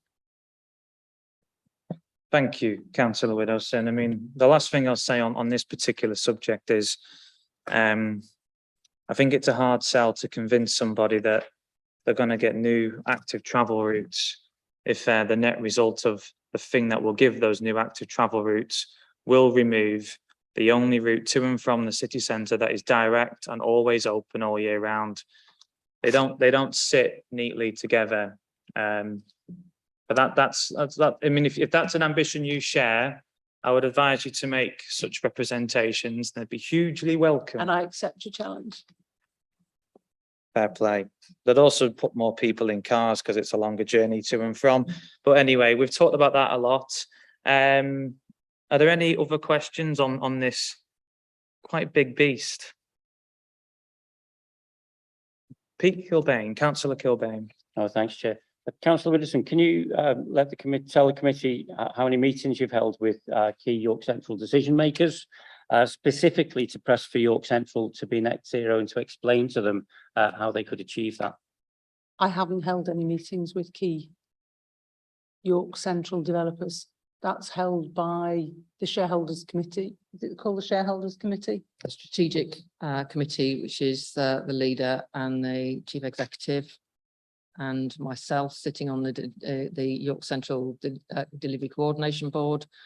And the leader has a number of meetings with the senior people within Chief Exec Homes England Network Rail. And those discussions have been had. So can I just double check? Are you saying, Councillor Widdowson, that you've not been pressing the case for net zero with those key decision makers? I have been pressing the case with our executive and our officers here. I am not part of the committee that's within York Central. Thank you for that. Any further questions from committee members? I think one question I've got, and you know, it's fairly open and it's genuine in its intention. I don't mean to be awkward here, but a lot of these measures to make this development carbon neutral, carbon zero, they will increase the cost of delivery. Now that there's a balance there, isn't there, with the capital receipt that the partnership will want to generate out of this site. You know, what are those tensions like? Because I'm quite sure that the partnership could probably match the council's ambitions, because I think they are ambitions. I don't think they've been fully backed up tonight, but I think the council have the ambitions. The partnership could probably afford to match those ambitions, but so far it seems like they're not, and that we're actually a little bit ahead of them. How can we persuade them? Because they're going to want to make money off this and spend it on whatever other project they're working on elsewhere in the country. Tracy Carter. I can comment from the viability work we're doing on our own housing delivery programme about the impact that going zero carbon has from a simply high level energy efficient building. It does uplift the costs.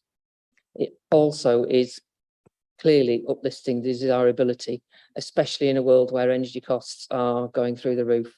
So I think it will have an impact on values.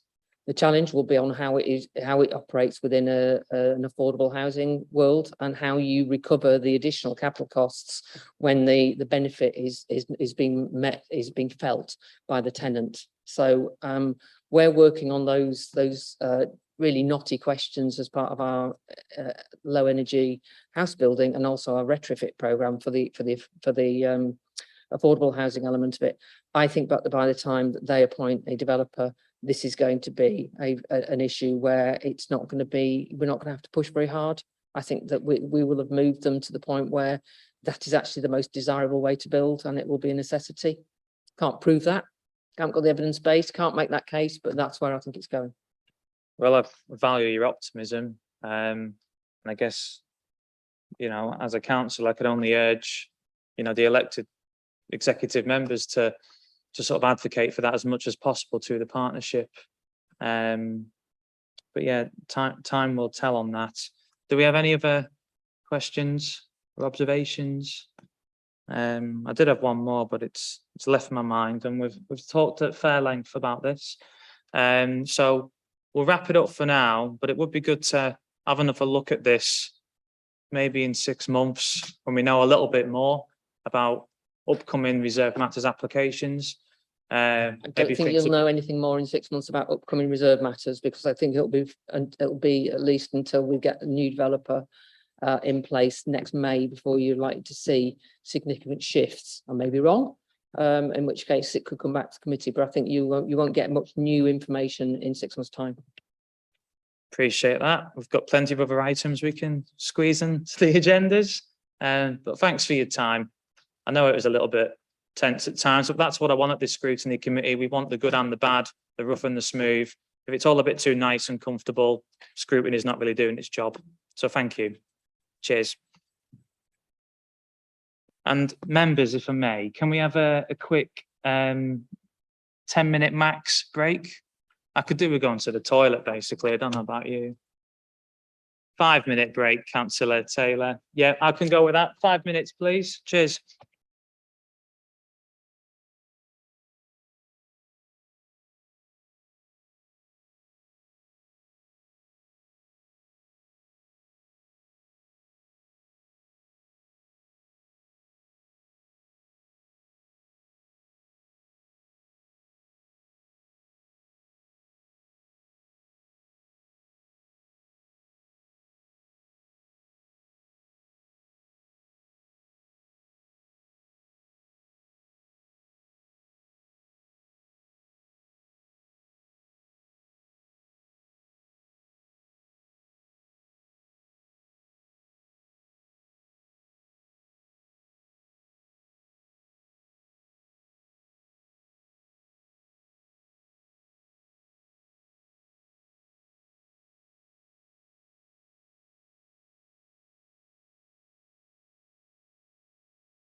Good evening once again, all. We can now resume the latter half of this economy in place scrutiny meeting. We have one more sort of main item on the agenda, which is an update from the York bid. And presenting that, we have their executive director, Andrew Lawson. Have I pronounced that correctly? I have. Get one right every now and then. So we'd appreciate a quick opening remark regarding the paper that we've all seen, and then we'll open the floor to questions. We'll take it from there. Thank you.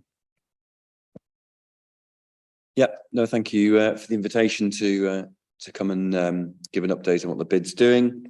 And I think the what we included in the papers for this meeting was the annual review document, which hopefully gives a good overview of, I suppose, what we've done, and you know, a little bit of insight on what we're looking to do in the next 12 months. I a bit last minute said that it might be helpful actually to go through the slides of our AGM, which was just actually a couple of weeks ago, which pretty much reflects what is in the annual review, but also has a little bit of kind of data in there about what the, you know, how the York economy is performing, because I know there was a comment I think earlier on from Councillor Hook just about, you know, the importance of information.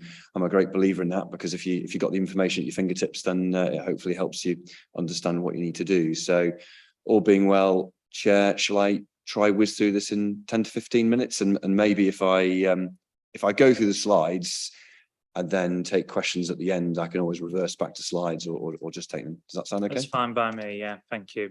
Lovely. Some of these slides I will whiz over for the sake of time, but I think really this first one here, just looking at the past 12 months, I mean, the picture says it all, really. I mean, we've been kind of coming out of that, I say coming out of COVID lockdowns rather than coming out of COVID, because I think we all realise we're still not out of COVID, are we?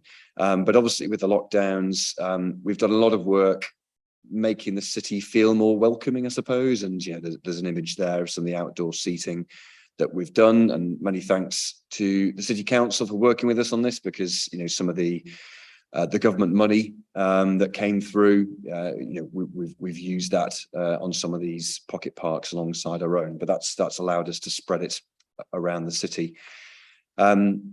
So yeah, I mean, we've done a lot of focus on that, but I think we're, you know, as we're kind of coming out of this COVID lockdown situation, I think we ourselves are trying to understand what the new normal is, and it's very different for a lot of different industries, if I'm being honest. I mean, if you just take the professional services, for example, you know, the amount of them who are saying that, you know, even though forward orders are strong, which is good and positive, and this is coming from our solicitors, our creative agencies, which you know, make up a lot of our city offices.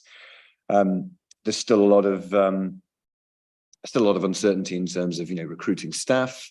There's unusual trends being caused with COVID, so a lot of, you know, solicitors are losing staff to Leeds because Leeds are losing staff to York, sorry, losing staff to London. It's that kind of effect that, you know, home working has taken on. You know, people can work anywhere. So there's a lot of kind of churn, there's a lot of unknowns going on. So I suppose that's that bottom bullet point there, understanding what the new normal is. It's still a big question, and it depends on which sector you're in. I think as a bid, though, we continue to try, I suppose, get the basics right. And the reason for that is what a lot of our businesses, you know, still say is very important. So, you know, our anchor projects remain the street rangers in terms of dealing with ASB. And we do, again, a lot of good partner working with the various council authorities on that, Safer York, etc. From a clean perspective, we've just retendered our cleaning service, partly to try, you know, look at value for money ourselves, but also to invest in new equipment, which we think is appropriate for the city. So we'll continue to do that. I think the planning for the future, I mean, I've put obviously some quite high level things there, such as the built environment, which, you know, we're obviously supporting the council's levelling up funding for the likes of, Coney Street, Parliament Street, because we know, you know, really, you know, what people say to us is, you know, are our prime streets looking as they should do? You know, should we have the mixture of tarmac and York stone that we have down Parliament Street? Should it be, the surface that it is in terms of it, we all know it needs re-leveling. So I think we will continue to support those larger bids and add value to that where we can do on those more strategic issues. But in the meantime, we will continue to do, I suppose, that's supporting the promotion of the city. You've obviously heard from Visit York earlier on. We obviously do a lot of promotion to further afield. We try to do a lot to the local populations, and we do that through schemes such as the York gift card, which you can see there in the top right. That is a card where, we've got £150,000 worth loaded on that. That can only be spent in the city centre. Promotions such as Restaurant Week, again there in the middle, we do 2 of those a year now. And I think last year about £250,000 worth of vouchers was downloaded. Again, really kind of going out to local people with the idea of them supporting the city centre. So we'll continue to do that. Family friendly again is a big thing that we try to support on, because again, that's what we hear that the businesses want, and also it resonates with local people as well. And that all ties into, I've just given a few examples here of how we've animated the city, whether it be the Ghosts in the Gardens project on the right hand side, which we're continuing to roll out, which was an unexpected success, I have to say. And I've just given an example there of the as a bid, we find ourselves now doing jobs that other people necessarily can't. So the Theatre Royal obviously did a great job bringing the Kiev Ballet a couple of months ago, but they said, could the bid help with creating a welcome, showing a solidarity. So sure enough, we used our cherry pickers and expertise to do a dressing, which I think again went down with the business community, obviously went down very well with the theatre, etc. So we will continue to do that. There's little small projects which bring a smile to people's faces and animate the city. And why do we do this? Well, again, the bid put, we put 25 grand into dressing the city for the Jubilee weekend. We got the photographs, we sent them to the national newspapers, and you can see we topped the bill with the Guardian in terms of places to visit. So we like to think we do our, even though obviously Visit York, Make It York, it's their job obviously to promote the city further afield. We try to do that little USP, which can, maybe make the difference if someone's deciding where to visit. I'll whiz through these slides, but I think, I want to talk about performance, because I think, again, unless you understand where you are, you don't know what you're going to do. And with the City Council, we have a real strong set of data. So again, thanks to the City Council, because we kind of co-invest on footfall data, spend data, which, again, we get this information out to our levy payers. We try to put it in the press. But very briefly, if you look at the orange line, that was looking at, effectively 2021. And you can see that after a very bad start to the year with those initial lockdowns, if you compare it to the silver line, which is pre-COVID, you can see the city made a strong recovery. And especially if you look at the December footfall, which obviously is a very important trading period for the city, York was only about 5% down on normal compared to the national average of a minus 22%. So I think, a big collective, slap on the back for the offer that we have in York, and the efforts that were made to make it feel safe and welcoming. Could I just ask a question on that graph while you have it up, or you haven't got it up? Why does the end of the blue line not meet the beginning of the orange line? So in terms of Well, where one line ends, the other one should begin. I think it's done on rolling averages, which is because it's done on a monthly basis. I think that's the reason why. I think if it was done on a weekly basis, you'd be able to see them connect up a little bit more, but because of the averages, that's the reason why. Averages out to a different level. Okay, go on. I'll accept them. That's a good question. I had to think about that. In terms of visitor origin, again, actually, Councillor Kilbane was just alluding to, earlier on about, who uses the city centre. We often, see in the media, etc., don't we, that, some people think that York is just a city for tourists. We now get data from O2, from the mobile providers. And if you look at this, you can see that actually, when you look at, which local authority uses our city centre across a year, people from York are our biggest supporters, which I think is really important to recognise. About a quarter of all people who use our city centre come from York. I think if you look at those other areas there, it shows the importance of what we call that York hinterland and the support we get from, you know, the likes of Harrogate and Selby. And the point being, we benefit a lot from day trippers. You know, they're very important to our local economy. So yes, of course, we do get tourists from all around the country, especially with the staycation market. But if you're looking all year round, that's the top 10 local authorities to support us, and you'll see they are all within a close radius. So can I just ask a question on that? Seems like you start, Councillor Taylor. Doesn't that conversely mean that 76% of people in the city centre are not from York? Yes, I mean, if you're looking at that, absolutely. So you're right. So if you're looking at round about, like I say, about a quarter of people are from the York local authority, and then those other top 10's authorities in terms of the surrounding areas. And then yes, I mean, you could go down a long list. We've got graphs which show, you know, people come from Cornwall, from Scotland, etc. Overseas market, obviously less over the last couple of years, and that'll be interesting to see how that bounces back in the next couple of years. Absolutely. Very briefly, again, this is, you know, relatively new data that the city's got access to. So we get information from Visa. And this graph, I know it's very multicolored, but if you just look at the bars to begin with, and if you look at the far left, you can see Q4 2019, which again is pre-COVID. You can see the spend in the city centre. If you go right across the right-hand side, you can see the last quarter of 21.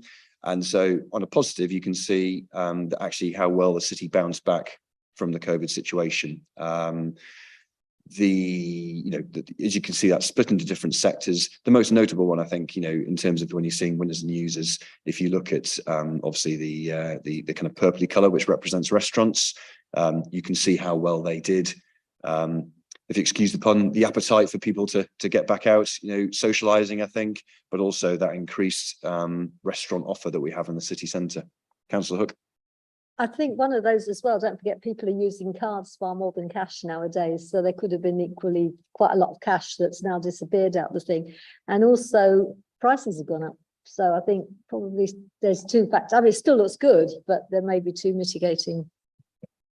Yeah, this is just so you know, this is just for merchant data, which is the Visa machine. So you're right. I mean, this doesn't take account of cash. So in that sense, it's a straight comparison because it's looking at cards. You're right. Inflation is something which you got to take a little bit of account of. Yeah. I mean, I suppose this is just a bit of an illustration of, again, how we can analyze the data. So again, what we're looking to do is look to work with partners to understand, you know, especially if we're wanting to target sometimes what you might call the high calorie spenders. You can see there that actually, you know, people from London, they spend the most when they come here on average. But York, again, you know, some of those local areas, Wetherby, we have, you know, strong support from local areas. And hopefully this information can help do a little bit more kind of targeting campaigning in the future, you know, to help the business community.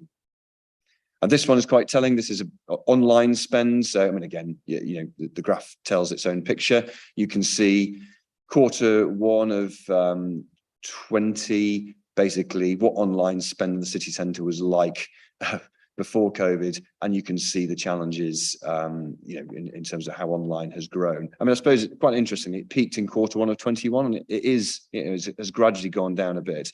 But again, what we use this is with our businesses is to explain the importance of that online offering alongside physical retail, because the world has changed, and if you don't have a digital offer, you need to get one quite quickly. I'm just going to, I think I'll whiz through these because I'm conscious of time, and probably just come on to, I think, really in terms of the year ahead. But I think I won't go through all of those headings, but I think that providing a voice for businesses, that has obviously been very important during COVID period. But I think in the coming second half of the year, that's going to be increasingly important, and not just providing a voice, but listening to businesses.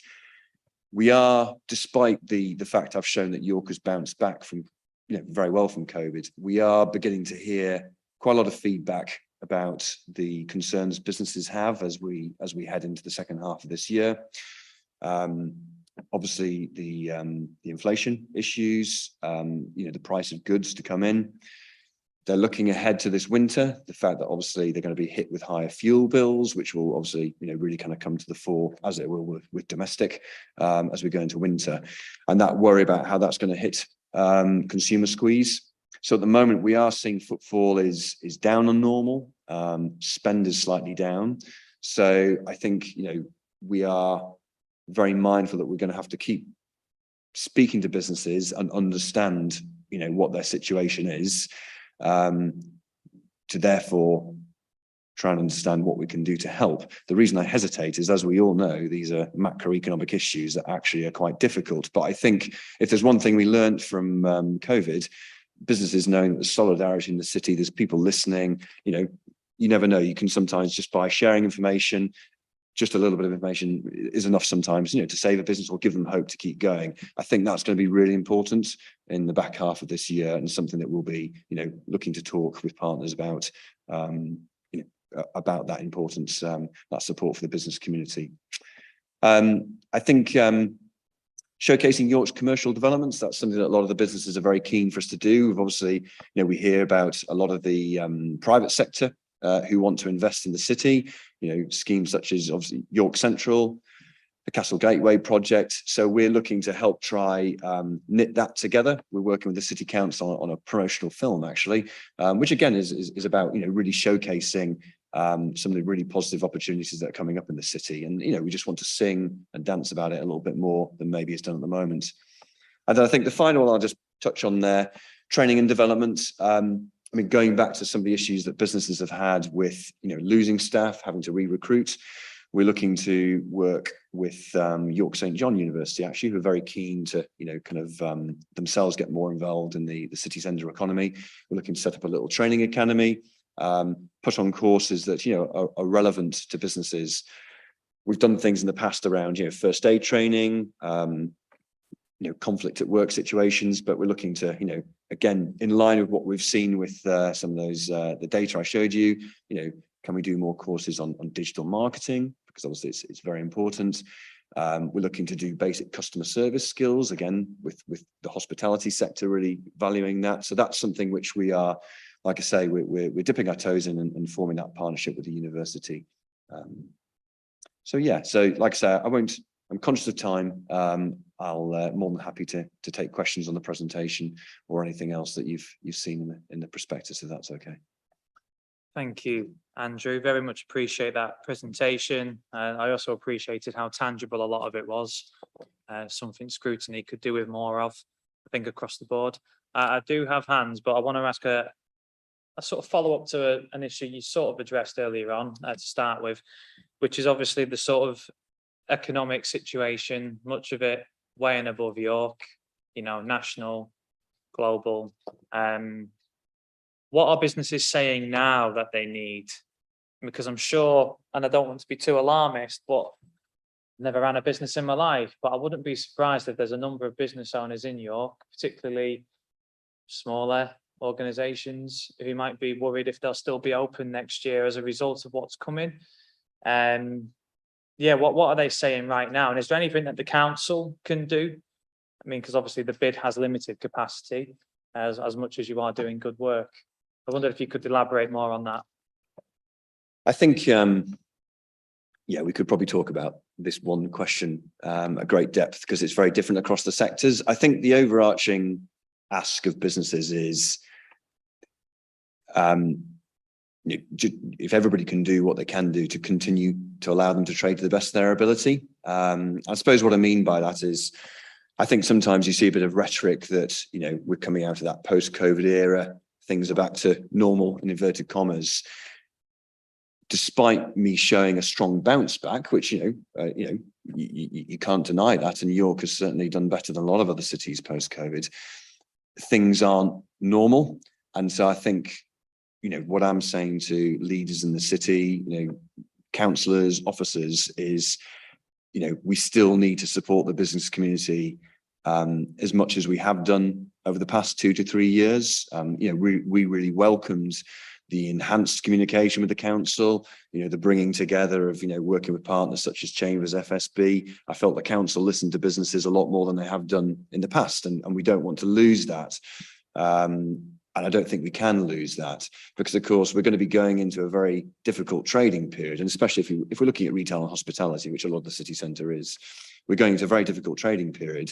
But business is realistic that there isn't going to be, that negotiation with landlords over, letting them off rents. There isn't going to be grants coming down from the city council or from central government. So that's the bit which I think they're worried about. They're going into a difficult trading period, but without that financial support. So they're realistic about that. So I think it's when I'm talking about, allowing them to trade to the best of their ability. I mean, just one example, I'm coming to exec on Thursday to plead for the Foot Street hours to remain as they are, and that flexibility on the street cafes, because I think now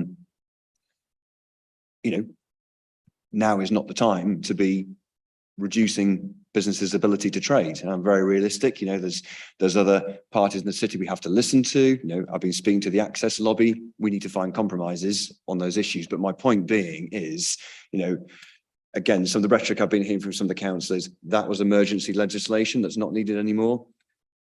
I think it might not be emergency, but the trading environment, still needs to be, realise that we're going into a tough period. So that's very much speaking from a, retail and hospitality point of view. I mean, again, I suppose on the positive, when I speak to professional services, their issues are not necessarily about business coming in. That is more about the issues of recruitment. And again, that ties into a little bit in what I was trying to say earlier in the presentation. That's why they're very keen for the bid and others to lobby on the importance of the local plan, because obviously for them to attract in the future workers, we need housing, we need affordable housing. How do we keep our graduates? So that isn't the immediate future, that is a long-term future. But I think that's where the bid now that we're 6 years old and we're growing up a bit, it's not always just about the immediacy. We're trying to actually, work on those longer term plans, with obviously the local authority as the key partner, to understand not just what businesses need in the next 6 months, but what's going to be important, for the next 10 years. Thank you, Andrew. Hands for other questions? I've got Councillor Dave Taylor, Councillor Daubeny and Councillor Kilbane, I think. Thank you, Chair. And thank you, Andrew. I very much support and approve of what the Business Improvement District has brought and its contribution to the city. I was always in favour of a bid, even the first time round, when the council tried to bring that into being, and it failed at the time. So yeah, congratulations on the street art and the seating and the street ranges and street cleansing and the Christmas lights. Maybe not on the corporate looking signage, but you can't have everything. You can't win them all. One thing in your report that I wanted to draw out was on page 4. It was about the independent sector businesses have been growing post-COVID, whereas we see the multiples have suffered. And I think this is something that both the bid and the council, in terms of our economic development, really needs to support, because independents differentiate York from other destinations. Why would anyone want to go to York if all the shops were the same as in Milton Keynes? We come for the history and heritage, of course. But with independence, of course, the money remains in the city rather than going to a national HQ or overseas. So that's the other important thing, which I think, remember reading a report by the New Economics Foundation many years ago, saying one of the great values about independent businesses, the money remains in the location. And also, Sandra, I really support what you said about the city should maintain and support the expansion and extension of cafes into streets, into the city centre and other centres around the city. We have to get that balance right. I know that we perhaps haven't got the balance right at the moment, but I do think that cafe society in the better weather is a great advantage to York and to other destinations. and that we shouldn't throw the baby out with the bathwater. We shouldn't lose that. I think we've done the right thing in the pandemic to allow businesses to spill out in the streets. We shouldn't lose that, but we do need to adapt it, as you said, Andrew. Thank you. No question, though, you know. Thank you, Councillor Taylor. I mean, I might advise a slight word of caution on phrases like throwing the baby out the bathwater when we're, you know, the clashes around residents feeling disenfranchised from the city centre due to the challenges we have around space. And I think in many cases, people are justified to get very emotive about it. I'm sure you wouldn't disagree with that. I don't disagree with that, and I don't think we should make anyone feel that they're not welcome. I think we have to get the balance right. But I think allowing businesses to spill out onto the streets was the right thing to do.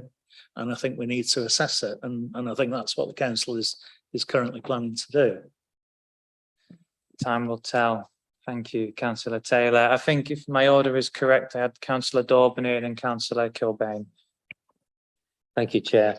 And thank you, Andrew, for your presentation. That was very interesting to see the detail. As one of those people around before the bid actually came to fruition, and knowing the challenges behind Christmas lights in the old days, and also the great hopes that city centre businesses had for the Christmas lights under a bid scheme. And also one of those who was around when you first turned them on, a number of years ago now, 5 years ago, I suppose. I noticed you want to presumably improve them, but what sort of things could you perhaps tell us about the new Christmas light scheme? Yeah, so I suppose just as a history, yes, the Christmas lights were, before the bid came along, done by the City Council and the electricians department, and I think there was roughly about a legacy budget of about 45k, which, you know, has remained in place, which is good. We put in about 100k, so that's why the Christmas lights obviously expanded during the bids time, because we were able to effectively triple the budget and hopefully get economies of scale as well with that. We came to the end of the 4-year agreement. We retendered, and we retendered on the basis that, again, trying to look for value for money, trying to look for some different ideas, because it's always nice if you can add new things into the scheme whilst keeping the things that people like. But we're also conscious that there were certain streets that we wanted to try add to the scheme.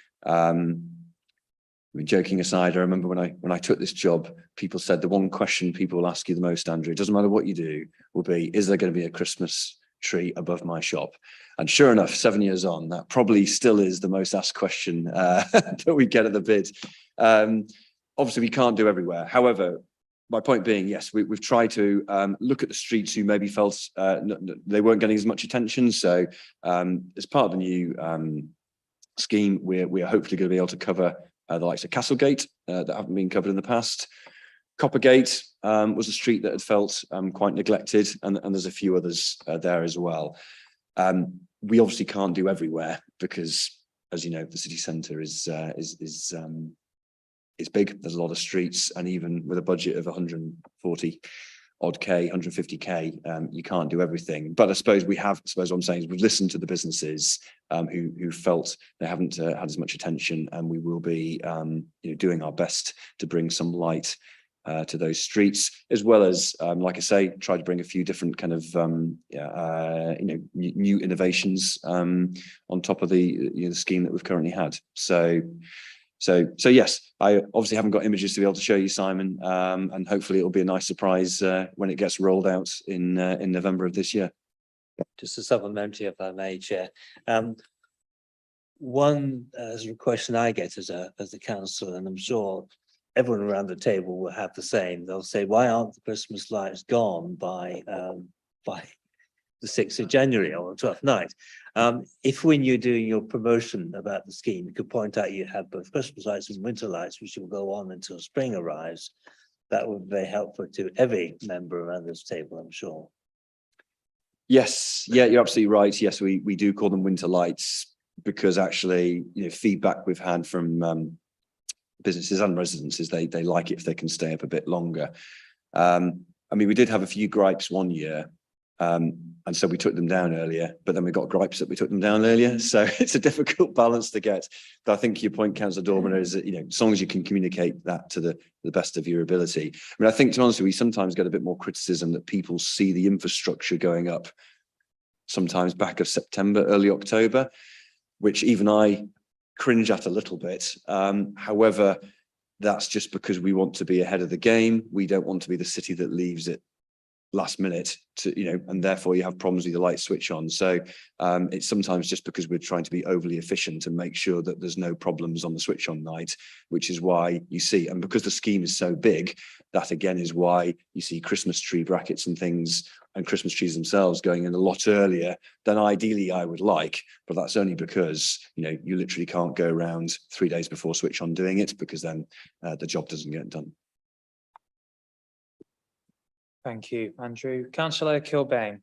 No, thanks, Chair, and thanks, Andrew. And just on the Christmas lights, the winter lights, get our language right. I do think they look great. They look very elegant the way that they're strung along the streets. But I will make a plea, unashamed plea, from the businesses on Warmgate for them to continue up Warmgate all the way to the bar. We are lobbied on that considerably, and I think that makes sense. I almost felt as though I should also declare an interest, because I do run a hospitality business, but we're not in the bid, so I don't think I need to declare an interest for this item. But I was chair of the Bishop Thorpe Road Traders Association for a while, and I sympathise entirely with your Christmas tree above my shop question. The other suggestion that I'd make in terms of the training that you're offering to businesses in the city, bid members, if you could make accessibility awareness training available to them so that they can understand the full range of access needs that customers have, and that should also increase their customer base as they get a reputation for being accessible to everybody. My question, and I am getting into it, is one of the conversations that we've been having with a lot of York businesses has been around the state of the streets. I know that you're only responsible for so much and can only do so much, but the streets themselves are pretty filthy, the streets in York. I'm not just talking the litter, I'm talking the fabric of the streets has just become ingrained with dirt over the years. And it looks terrible in terms of, we should be selling our city as the thing that people come to see. So the question is, what can we do, not just the bid, but the city, to get them clean, properly clean, and to keep them clean? Yeah, I think when the bid first came to fruition in 2016-17, I think I'm right in saying there hadn't been what you might call a deep clean of the streets for maybe a good 15 years. Without getting too technical, the deep cleaning is almost like a hot pressure wash, which not only brings up York stone in particular very nicely, but most importantly removes the chewing gum. So we spent a lot of money, I'm talking tens into hundreds of thousands in those first couple of years, giving every single street a good deep clean.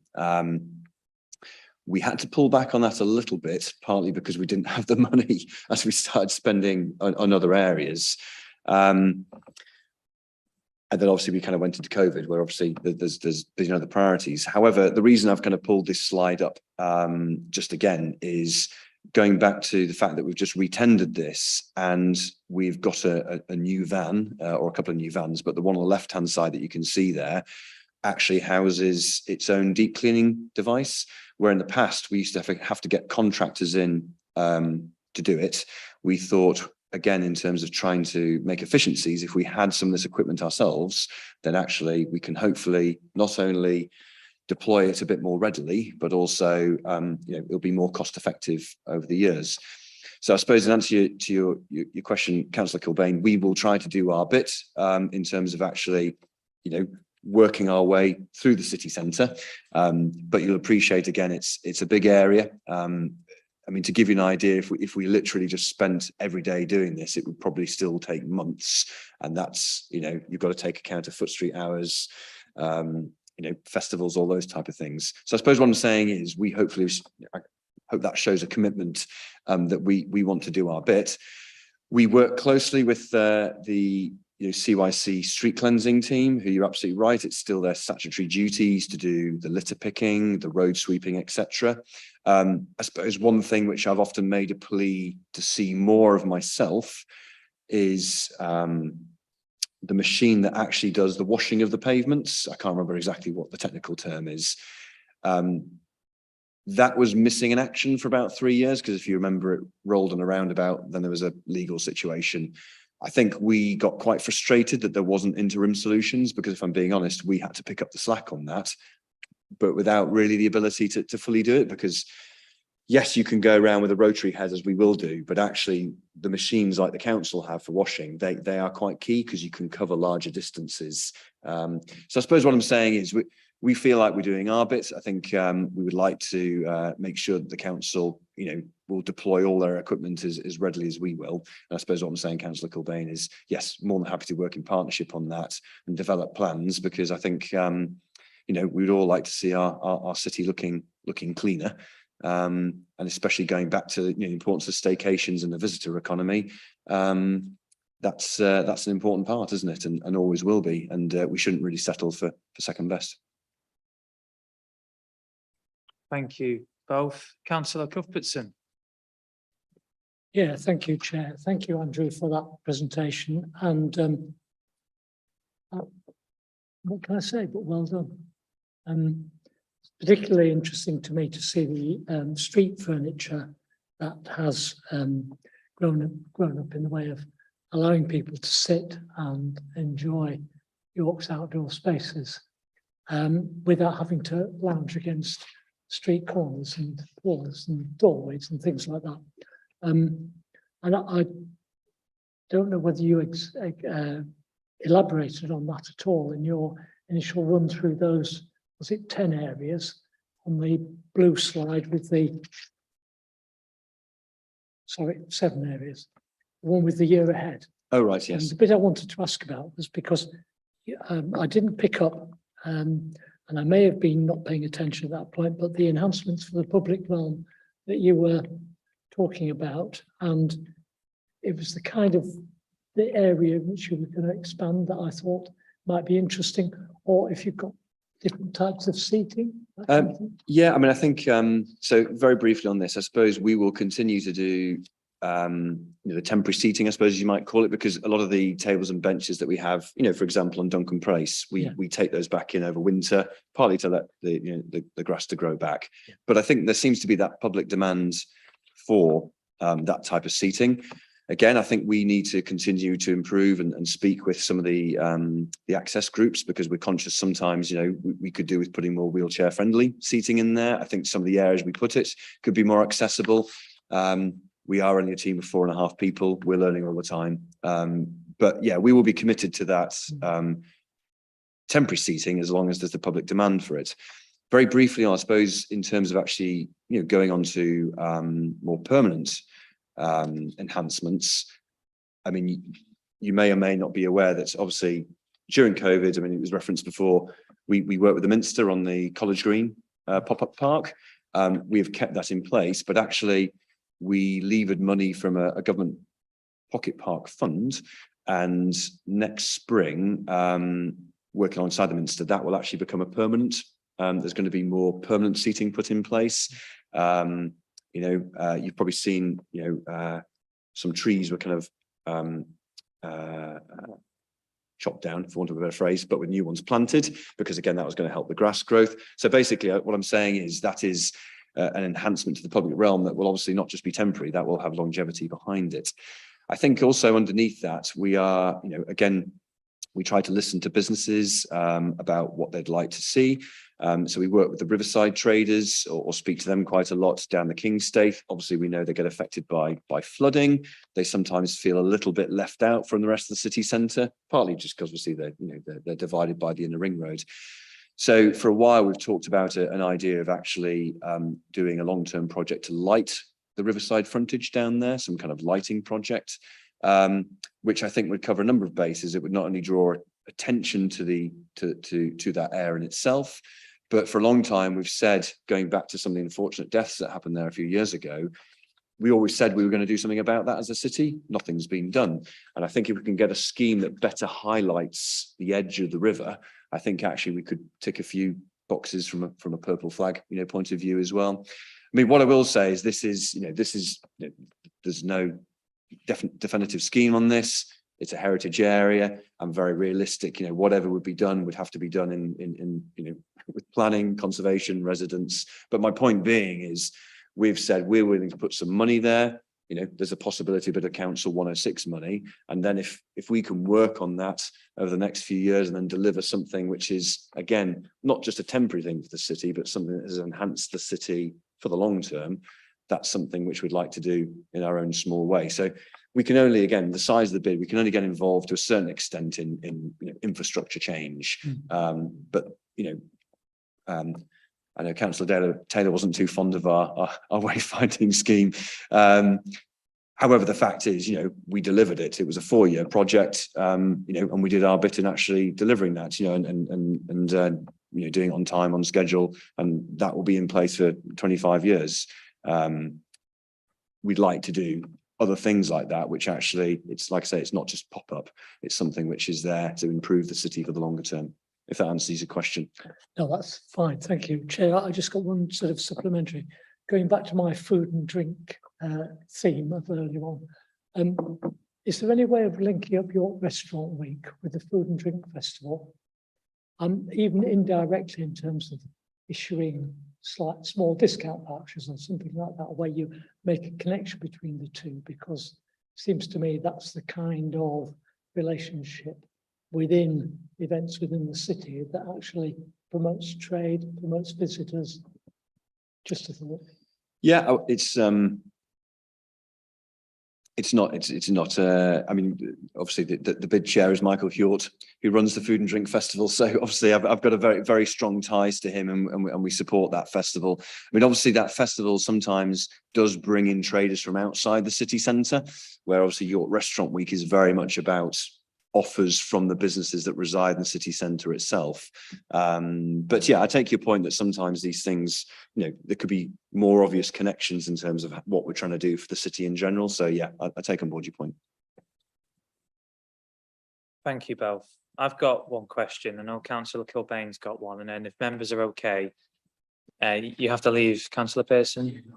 Fire away. Have a good evening. So after myself and Councillor Kilbane's question, we'll draw this item to an end, if that's okay.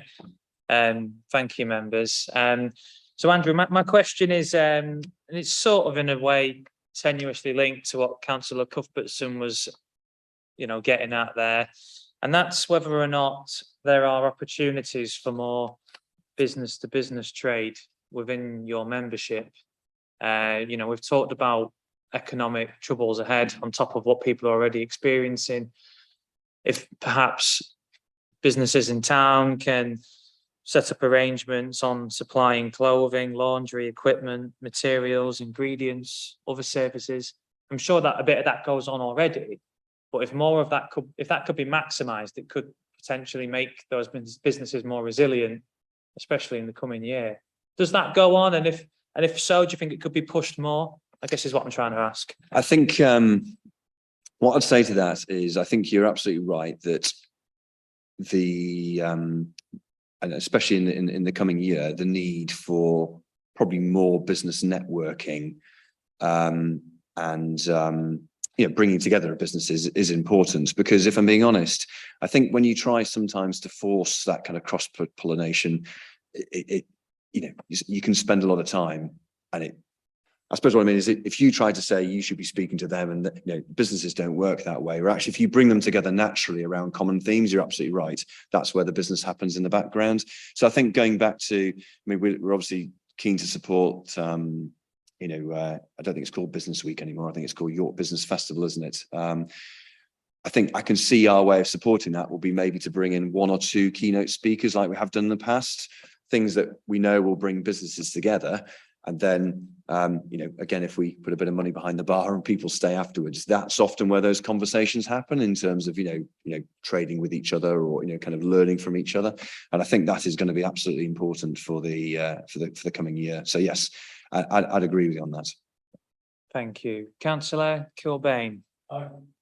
Thanks, Chair. Oh, and just to say, Andrew, again, if you could provide slides ahead of the meeting so that they can be shared with the public, because what the public don't know is that pretty much everything you put up there is contained within the report that you provided us with as well. So it isn't a public domain, but again, just for consistency, if we can have those in advance of the meeting in future, that'd be great. My question is around something you touched on earlier about the some of your members being opposed to rolling back the Foot Street hours from 7 p.m. to 5 p.m., which is a decision that's being made this week.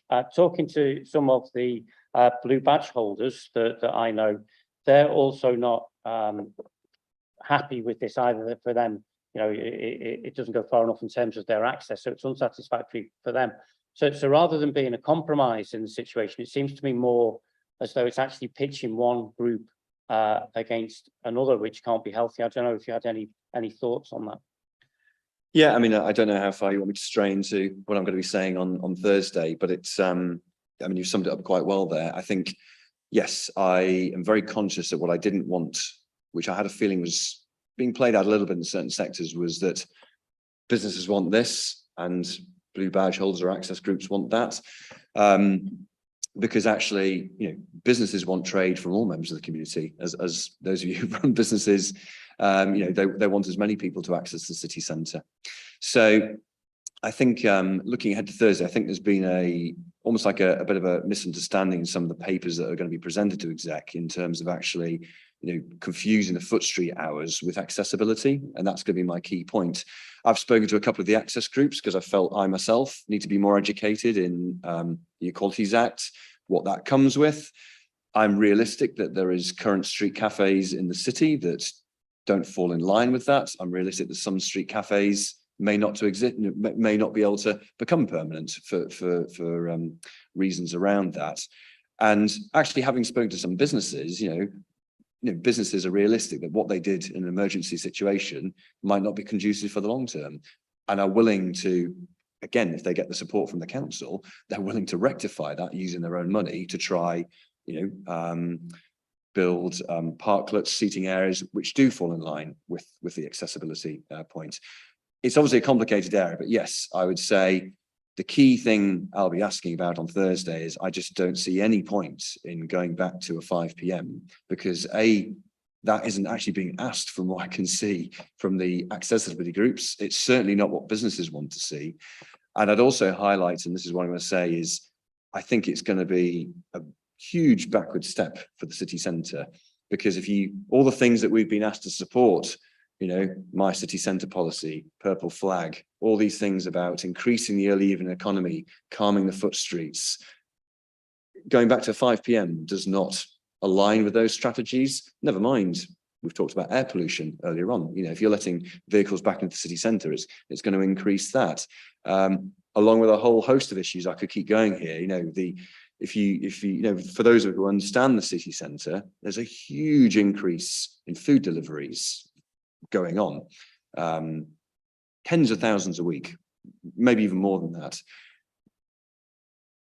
Currently, a lot of those are being done by bike. The minute they get accessed by cars will be coming straight in. And I just don't think anybody really understands how that will massively impact if there's a switch back to 5 p.m.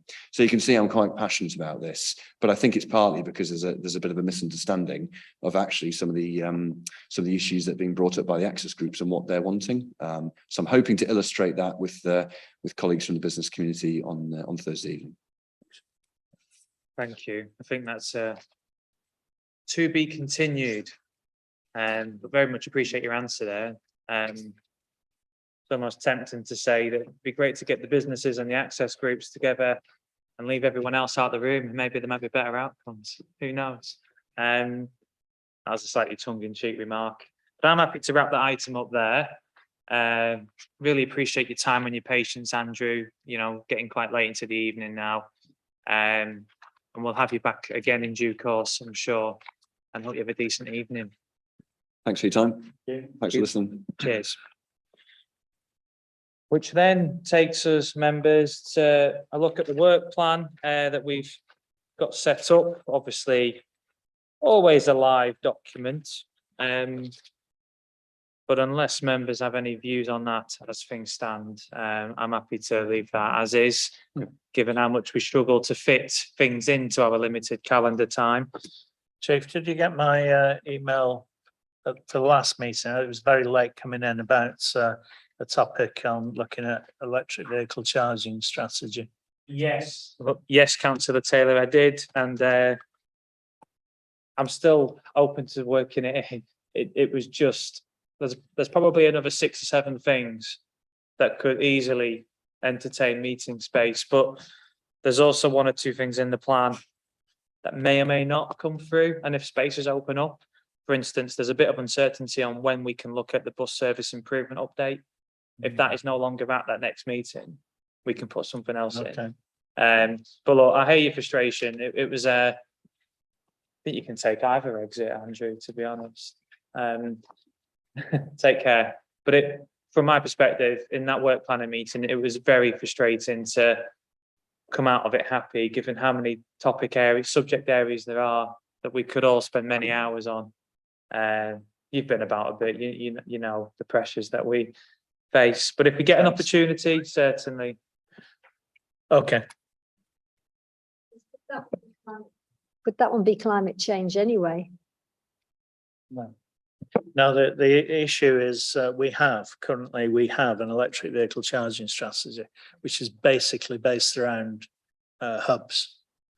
And yet there is a serious problem for people who live in terrace streets, maybe without a garden where they can park their car and plug it into a garage.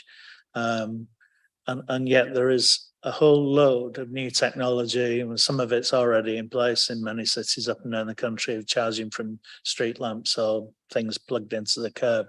And yet this is not contained within the city's electric vehicle strategy. So I think we need to address that, and I was suggesting that as a topic for this committee to look into. I mean, if I may, Councillor Taylor, I do recall when I was previously on the committee asking specifically about this to one of the officers who presented an item that touched on this, and 2 or 3 years later, I don't think things have really moved on in that regard. And I do agree, there's many areas of my own ward, a lot of terrace housing, people want to make that switch, but the infrastructure is not there. We've got a lot of charging provision for places that people go to or through, but not really much provision for places where people travel from originally. So look, if we get the chance, we will put it in. Your representation is noted and genuinely acknowledged. No, you expressed it exactly as I was suggesting. Thank you. Any other views, comments? What's York Civic Trust 9 cities? So this is something that I think has been sort of hanging around the democratic corporate calendar for a look at. The Civic Trust have done some sort of report that compares how York performs on various fronts to various other cities across Europe, I think. I'm not close to it, but because it's been waiting for ages, I thought that was worth putting in. And that's what we agreed at the work planning meeting. And I do have to respect the integrity of that, given that we did give deadlines for submissions and people did make the time to be there. So hopefully it's worthwhile. And that's not a dig, by the way. I know sometimes people just can't make certain meetings. But, it wasn't my fault that I couldn't make that meeting. But with that in mind, I'll move on. No urgent business. The time has just gone 8:20, and I declare